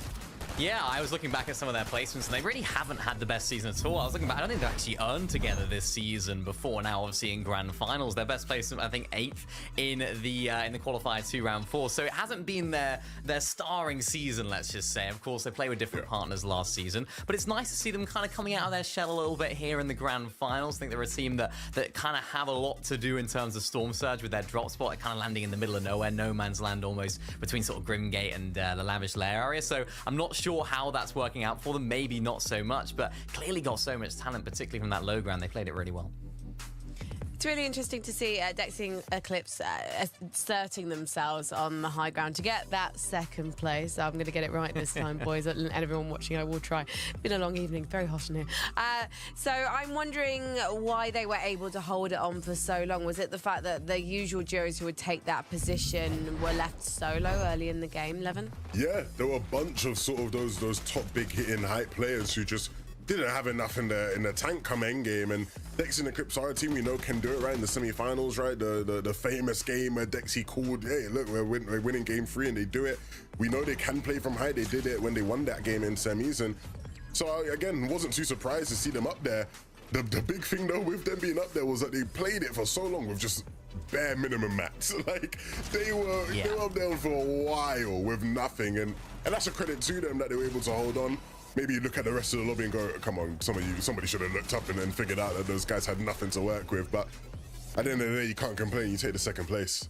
Yeah, 100%. I mean, they won on, they had a good game on height there. They won on height in the semi-finals as well. They're a team that do like to go for it. I think it's difficult for them to be the team that are going to take it off of everyone else, but they're a team that will go for it if it is almost gifted to them. They had a really good grand finals last season as well for a team that we don't expect to do too well. They came 14th. I'm pretty sure I remember them winning a game on height there as well. So I think this is a duo that kind of have gone under the radar in terms of height teams because they're not the ones that are going to be dominating it, asserting it every single game.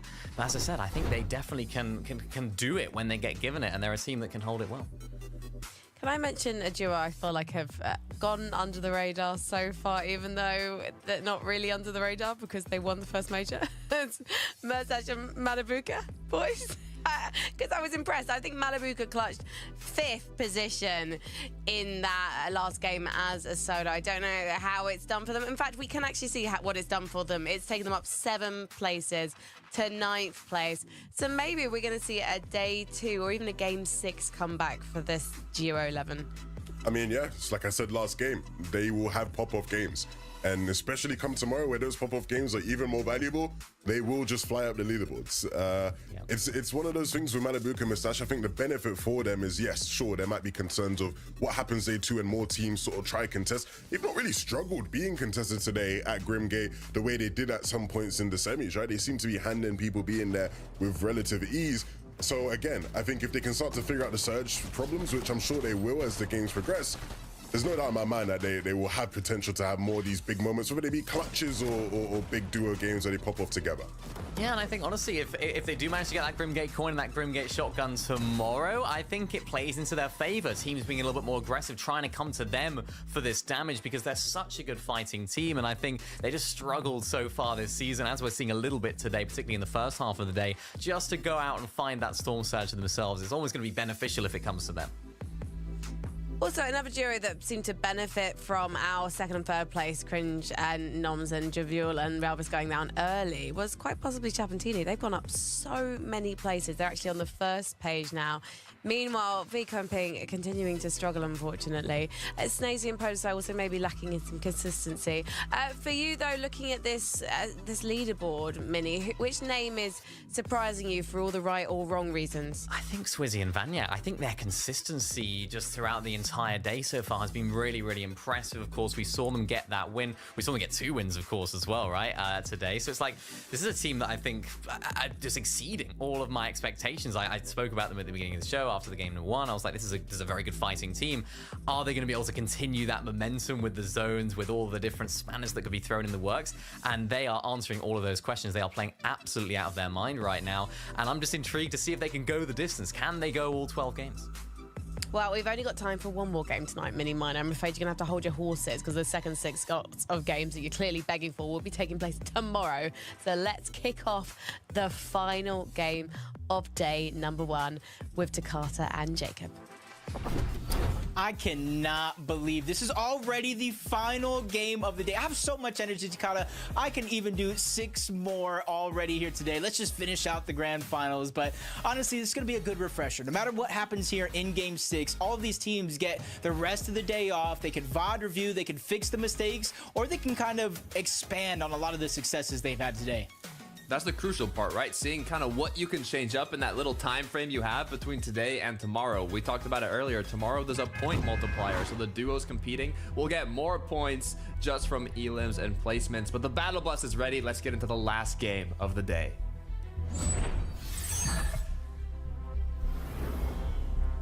I love the way you're mentioning that point multiplier for tomorrow. So no matter if you're about 60 points ahead of second place, 100 points or more away from everybody else, things can change in the blink of an eye for Swizzy and Vanyak. So it's very, very important. No matter how far ahead they are in game 5 going into the last and final game, they still need to perform at the top of their game. You don't want to let anything go down to chance tomorrow. Sky Scroll, it's on a 50-50, but this is one of the most quick engagements we've seen throughout the day. It's instant action right off the drop. This guy's choosing carefully what angles he looks to pursue. Yeah, taking his time. Slowly but surely dropping down more and more, and because they're just dropping down from above, they're giving him almost an easy path to follow. First shots in, but unfortunately enough, they're able to get the shields off just in time, and they're keep popping that Flowberry Fizz. That was a great opportunity for Scry. Unfortunately, him and Scroll are just not able to really capitalize on it just yet. Yeah, 24 damage. Did not get as much damage as he would have liked from that initial shotgun shot. So now they're just going to go back to looting and take this engagement later. Yeah, I thought I saw on the feed that Cringe and Jake Buka actually went down earlier than we would think, and it's by a duo that you wouldn't guess because they're no longer split dropping at that Lavish Slayer. They try to take the challenge to Trulex and Chicho.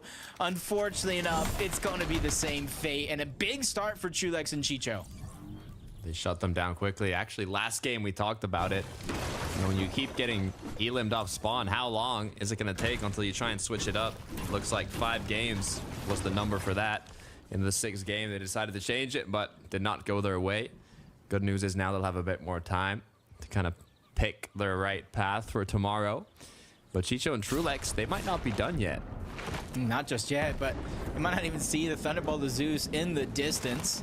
They do have the Flowberry Fizz, so not really worried about taking fall damage. Just try to create some separation between them and Silly Seb and Forzen, who is trying to sneak up and take advantage of a third-party opportunity. But Trulex and Chicho, they're not going to fall for that bait. I mean, they're happy with those 2 elims already off the start. They don't need much more. They just want to start farming up, recuperate their mats, and get more loot. So they will continue just making their way more towards the center. Yeah, kind of moving on over towards Reckless Railways is what it seemed like there for a moment. Reason and Vidil just outside of Mount Olympus.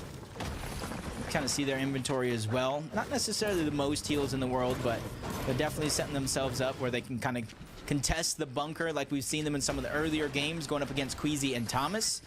Just all depend if that bunker is going to spawn in, because there's 9 different bunkers on the map and only 6 of them actually do spawn in. You can see though, Reason and Vidil are just split up, taking their own paths here, whether it be looting. I assume it's a bit looting. I was going to say maybe Vidil is just looking for some tags, but both making sure they maximize their efficiency of the early game route. Queasy Thomas. Trying to see if something changed up here at Mount Olympus.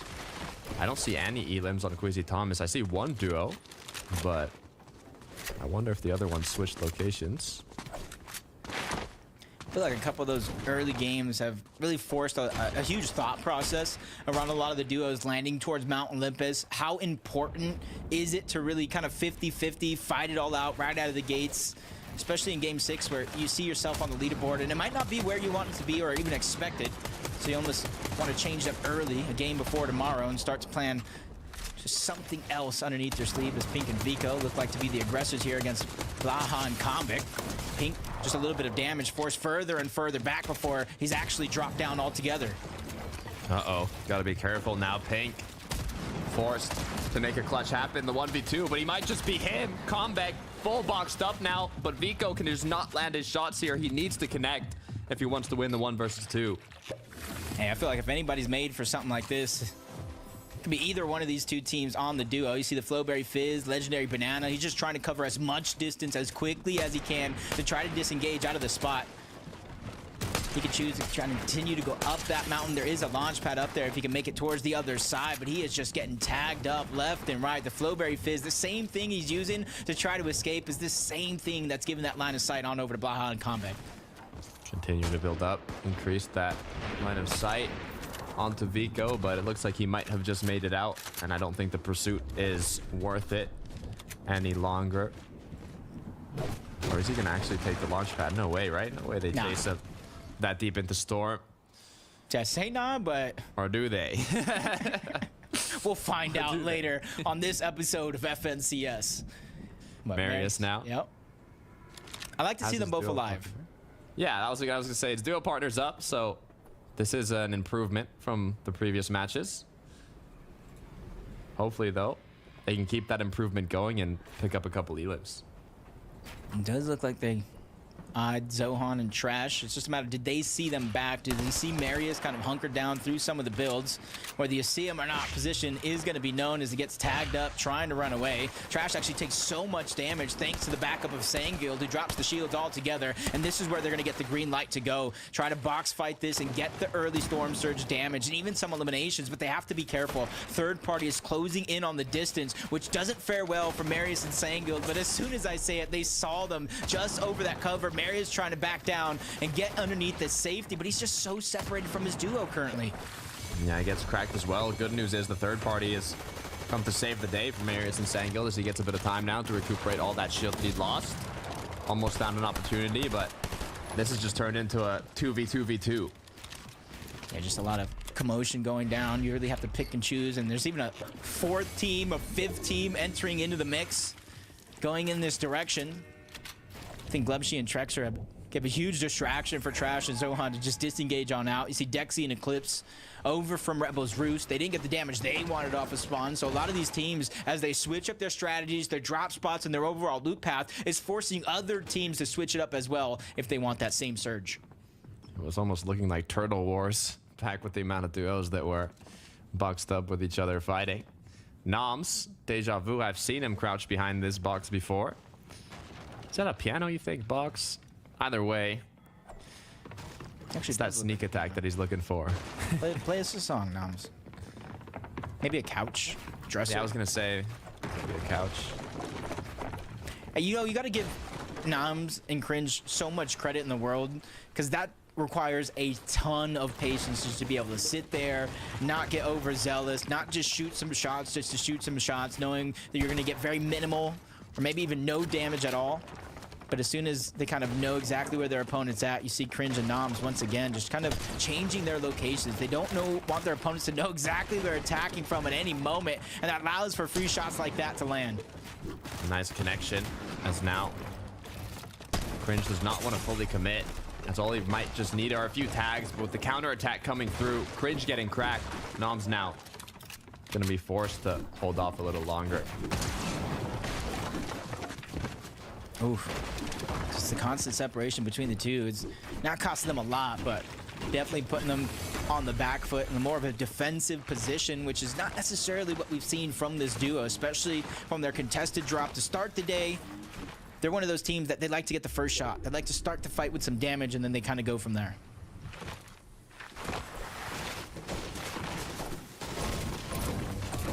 They've actually been one of the duos that's most likely to land the first shot in their engagement, so could be a reason to their success in all of these fights. Sky and Scroll standing quite strong so far, but like we mentioned earlier, day 2 is where it gets even more intense with the multiplier on the amount of points you get throughout the games. So right now it's kind of setting the stage for what's to come. I think a win here for them, depending on obviously who finishes second, third, and so on. But a win here with a couple eliminations, I think will at least give them a 1-game lead going into tomorrow's format. Obviously, depends on how many eliminations, you know, double digits plus a win that you get in game 1. But I think they just need to kind of set themselves up, finish off the day strong. Because so far, every single game they've had but one has been in the top 10, including 2 first-place finishes. The Buell having lost Relvis though.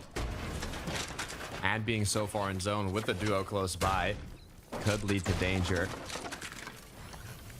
It really depends how long he takes here. And the thing that only worries me isn't necessarily how long he takes, but just the lack of heals that are all around. He's forced to get the fruits, the vegetables, the cabbage, the corn, anything that he can get his hands on for just small amounts of HP. So even if he does have the reboot carb, he almost has to go and travel into zone to get the reboot because he realistically won't be able to out heal it. And kind of where he's going right now is just the top of the launch pad, Flowberry Fizz. That's going to give him a huge amount of information high in the sky. That way he can pick the reboot he wants to get his teammate back. Once again, taking a look at Noms and Cringe. Just choosing to refarm up as they wait. There is a duo below them. There are duos around them. But they know that they could be hiding just like Dexy is, and it's not really worth it to drop down below. This is like a huge switch up from the last time we saw Cringe and Noms. They were more towards Lavish Layer, finding a whole different team. And now they just continue to rotate around the map, find opportunity after opportunity before finally disengaging out of Rebel's Roost. But the zone is over in this direction, so they do have all the time in the world to pick where exactly they want to position themselves before it all comes to an end. We'll see what they're capable of. The Buell, though, like we said, had that duo close by. It looks like they found each other. But just with that cabbage, sliver of HP has made it. Issue is, no more fruits to work with. You can see the desperation here. He needs to find a med kit, a banana, something to get him a bit of HP or he's done for. Yeah, this is going to be his kind of last hope, moving on over in this direction. Bandages, apples, bananas. And he's really not finding anything. He finds the water bending ability, and this is where DeBuel's time and luck has run out in our sixth and final game of the day. Oh, there was a med kit under the cone. No! A tragedy coming to an end, but on the other hand, Noms and Cringe already taken down one. Clips being the other one that's left as a solo, trying to make his way through the window, but how long will he be able to run away as Noms continues his pursuit? Cringe and Noms land the opening shot 87% of the time in their engagements today. So they are a very scary duo to go up against. Mike, is he going to do it? Is he going to take the porta potty? I know he's trying to at least cut off an exit. And even though this wasn't the original team that they were fighting over towards Lavish Layer, Dexy and Eclipse did move over in the direction of Lavish Layer. My biggest assumption is possibly trying to get Storm Surge for themselves, which caught the attention of Crimson Noms. And now you can see why they're getting so aggressive. But another team enters the mix. That's Gloveshy, that's Trexer, causing a little bit of a distraction, which is a huge blessing in disguise for Dexy and Eclipse. Do they need it, though? They've already done so much damage. But they have to decide now, is it worth it to take on a full 2v2 without having the upper hand in the engagement? I don't think it is as they try and disengage. You see that over towards Rebels on the left? On the west? Underworld Medallion has been dropped. Somebody's trying to play sneaky around the Underworld to either get a teammate back or try to get some free Storm Surge. Interesting potential decision. Play. But for Rabon and for Strokey. 108. Huge shot onto Tayson. Taking out the duo. Yeah, that's not good for last game efforts coming out of Venno and Tayson. They started this game 6 in around 11th place. Let's see where they fall after it's over. And for Venno and Tayson, they're one of the teams, you know, you heard Minnie, Frankie, Levin talking about it. When do you push that panic button?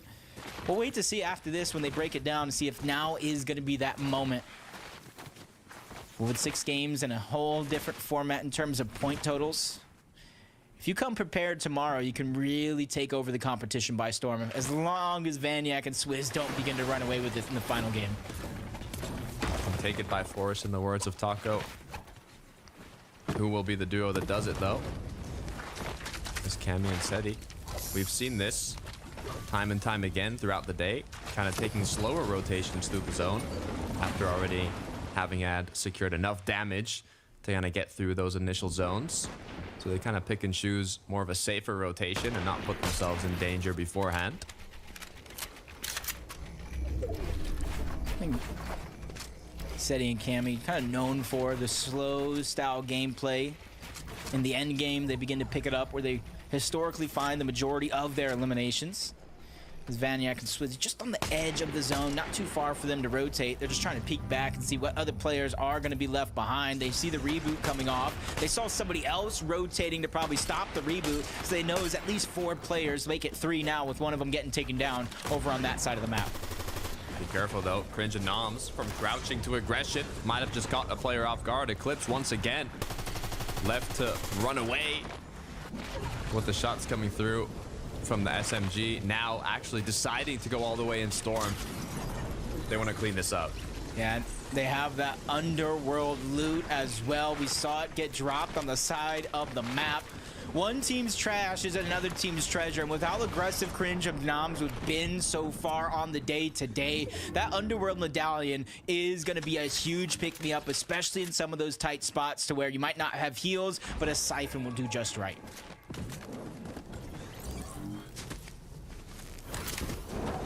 Thomas HD Queasy.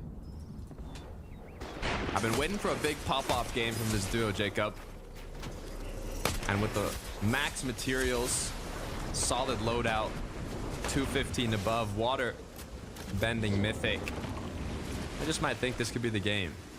I agree as well. They've been having a pretty solid day so far. I wouldn't say it's anything to brag about considering both of these players' history, but I like the way you mentioned all they need is one pop-off game, and they're due for one, and that one pop-off game would surely boost them up the leaderboards to close out the day here today. And you can see their damage, 363. Even though they're rotating deep and slow from the zone like they have in some of these games so far, it's almost a mirror to when they placed 5th with those 4 eliminations in Game 3 to where they had all that surge and they didn't have to worry about it as soon as they made their way there. And now they're going to get blessed. They're on the side of the Rift Island, which means there's going to be a lot of opportunity to take those rifts, which will ease a lot of the pressure off of their rotation as well.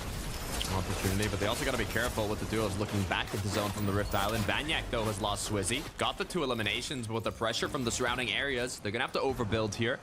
They do have the materials to do so from those elims, so now hopefully he can pick Swizzy back up. Man, only if they knew Swizzy and Vaniac went down. Probably been a good opportunity to try to end the run there. Close the gap or stop it from spreading to end this day, and that's going to be a huge saver right there. If we look back at moments, if this point spread gets higher than the current total of 54, if we look at times like this, to where Vaniac was once again able to save the day, pick up Swizzy, get him back into the game, and you can see their damage just before Storm Surge turns off, 250 plus above that threshold. There's going to be very little for this team to worry about.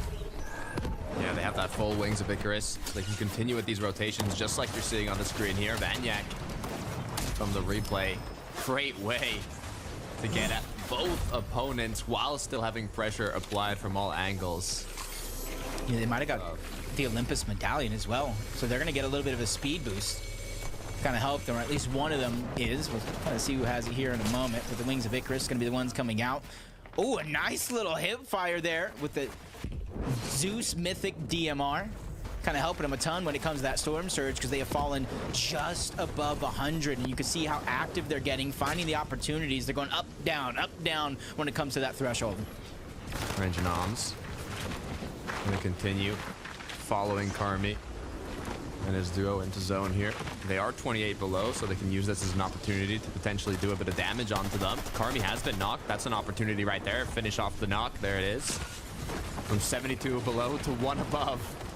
But for how long? I wouldn't think I'm too worried here, because if they can find themselves with elimination, we talked about the Siphon. First shot's going to be fired. That's on the Toos on the other side.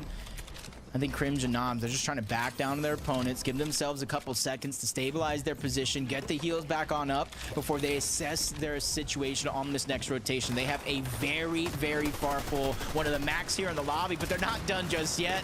They're going right back in. They want this elimination. They want 4 more points too. So he's just trying to stay alive. He's just trying to get out, but shots coming in from the other direction as well. Stuck between a rock and a hard place, some would say. Gotta be careful, but they do have that upper hand onto this solo. Issue is, there's so many more duos in the area, they have to be careful. They know this, though. as they quickly decide, you know what, maybe it might just be more worth it to start rotating. Flowberry Fizz gonna come through. They have a very long rotate. And it begins. Gotta be able to be careful. Pick and choose these moments as Crims just gets beamed by Toos, who immediately falls down, finished off the elimination, but he goes down to Zohan somehow, probably peeking to the back of zone, landing that last shot before he goes down, gets credit for that one, which puts a lot of pressure on Noms, because now he's a solo, 24 below the damage threshold, and a max pull on top of that. Yeah, all these duos that are already based up in the zone are going to be looking back at him. So he has to choose his entrance wisely. And it might just be Zohan. Just going to take a bit of shots onto him, but getting closer and closer to the edge. He should be able to get this done, to be fair. Yeah, I want to say, especially with so many other teams trying to rotate their way in, getting damage isn't necessarily going to be the hardest thing. It's surviving a situation like this when you become the focus of the lobby. Luckily for him, overbuilding only takes a second. And a lot of that focus instantly stops, especially since there's a whole nother duo trying to rotate, and they're positioned a little bit higher up, which gives teams a better line of sight. And that's why Vortex or Scroll, not even on the same team, but they target out that player towards the outside and take him down. Advantage coming through. Only thing left now is that Flowberry Fizz. Far pull once again. Zones are definitely not on Noms' side for this 6th game of the day. But a nice little elim getting picked up with that Thunderburst SMG. I don't even know how I saw that guy just kind of chilling there for a moment. Jump on board Seti and Cammy, having the same struggle as some of the other players here, down below the threshold. He was able to at least get one. You saw him instantly bounce up the threshold, and he finds another opportunity at an elimination, and even more damage thanks to that water bending ability. Something that I feel like a lot of people are using, but not the way Cammy's using it. Look, we were talking about it. Thomas HT Queasy, is this going to be the big match that we've been waiting for? Meanwhile, though, Noms has been taking shots from the back as they're rotating in. He's done a great job so far with these max pulls. If he can make it in here with still a bit of materials, then I could see a clutch come through. You know, so many players and teams are going to be behind him. He's running out a lot of resources, but you can see him trying to think a couple steps ahead, create some elevation for himself. It's going to be a sacrifice of those materials, but something that he feels is going to be a necessity as Thomas Queasy still trying to move through almost unscathed towards the side, and they've been rewarded for it. They get the front side of the zone, which allows them to have a little bit of an easier rotation, but looking at their loadout and the lack of shields, it's not going to be the easiest rotation, and almost forced to find some sort of a refresh to get the materials and the heals that you need. Good news is as this zone pulls, those players that are running out of materials, that are running low on shields, will start dropping slowly towards the low ground, and Thomas HT and Queasy will be there waiting for them. As Flixie and Yanis, though, are closer to the high ground, actually fully on height, as they're even connecting shots onto Vexy, and they're going to be looking to hold it. And it's about time. They're the second most dominant height team throughout the qualifiers. They just need to solidify and execute on that blueprint. As Thomas Queasy gets separated, both of them just a sliver of HP, but Queasy's the one that's going to get knocked. Thomas, he has a moment here, a couple seconds to try to reassess the situation, pop the med kit, get him as healthy as possible, because he knows without builds it's not going to be easy, as Vanyak finds another 4 points with that elimination. But now he gets targeted out into the distance. Wings of Icarus quickly moving, grooving, finding his way to success here in the game, but just a little bit too high. But that's not going to be too much of a worry until Chicho spots him out and sends it right back out of the lobby. Thomas continuing as a solo now, has to be careful as he's dropped his toes into the water. Zone pulls back once again, just one build to work with. He's gonna have to get right back up this ridge he just dropped down. Even though he's by himself, this is the big game we were looking at from Thomas and Queasy, especially with both Swizzy and Vanyak down and out of the game. Majority of those placement points are right here, right now, into this top 10 position, which Thomas can try and scrounge up for him and Queasy as they end the day, and he's doing a great job of going through almost unnoticed. The patience, the discipline to not fire that shot and give away his position as well. Continuing to make it on in. 16 seconds left till zone fully closes. The clock's ticking. Be careful though. Does he know? A full duo on his left. He's going to be forced to break the cone here. So far, he's still up and going. That's Kerwa and his duo down below. Thomas finding out another answer. Gets a good flank on to trip him. Great shots can be landed, but not enough. He cannot continue to get aggressive and solidify this fight just yet. There are too many teams right below him, including his duo Fordoxy. Literally one edit away from being dropped, but Kirwa is going to be the one to clean him up. Chicho, Trulex, strong duo, still looking healthy. Yeah, trying to make up for lost time.